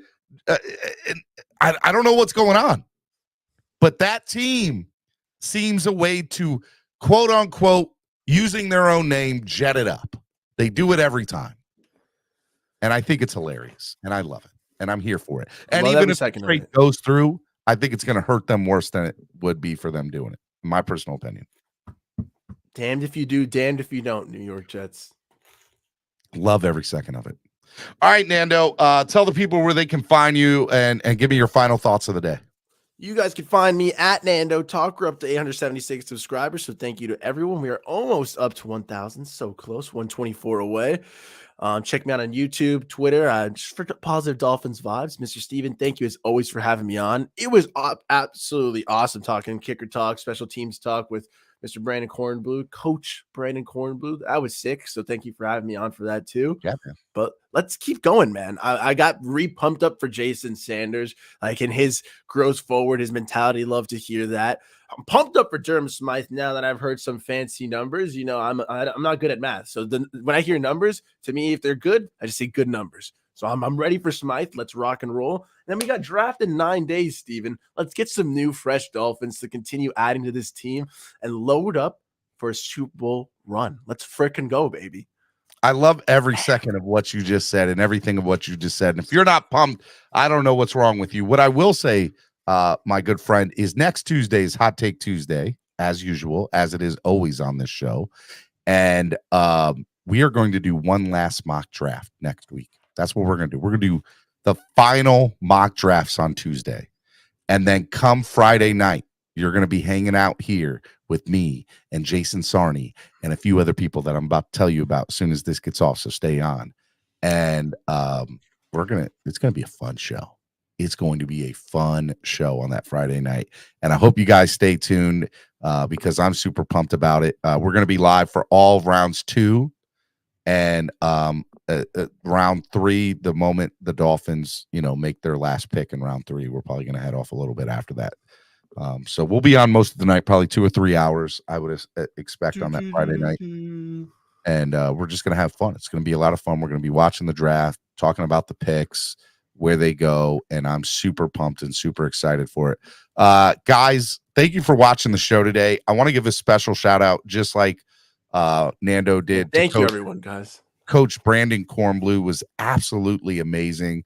If you guys missed the show today, go back and rewatch, because honestly, it was worth every second to listen to it. He talked about, just everything in depth about long snappers, punters, kickers. We talked about the history of the Miami Dolphins at those positions. And we talked about, Jason Sanders and how we should be viewing him as fans. So it was great. And I just enjoyed every second of today. And if you also like this, hit the like button, hit it, tap it, whatever you got to do. Donate to the channel, help the channel grow. We can't grow without your help. If you guys want to donate on Cash App or PayPal, right below in the description, you can do that.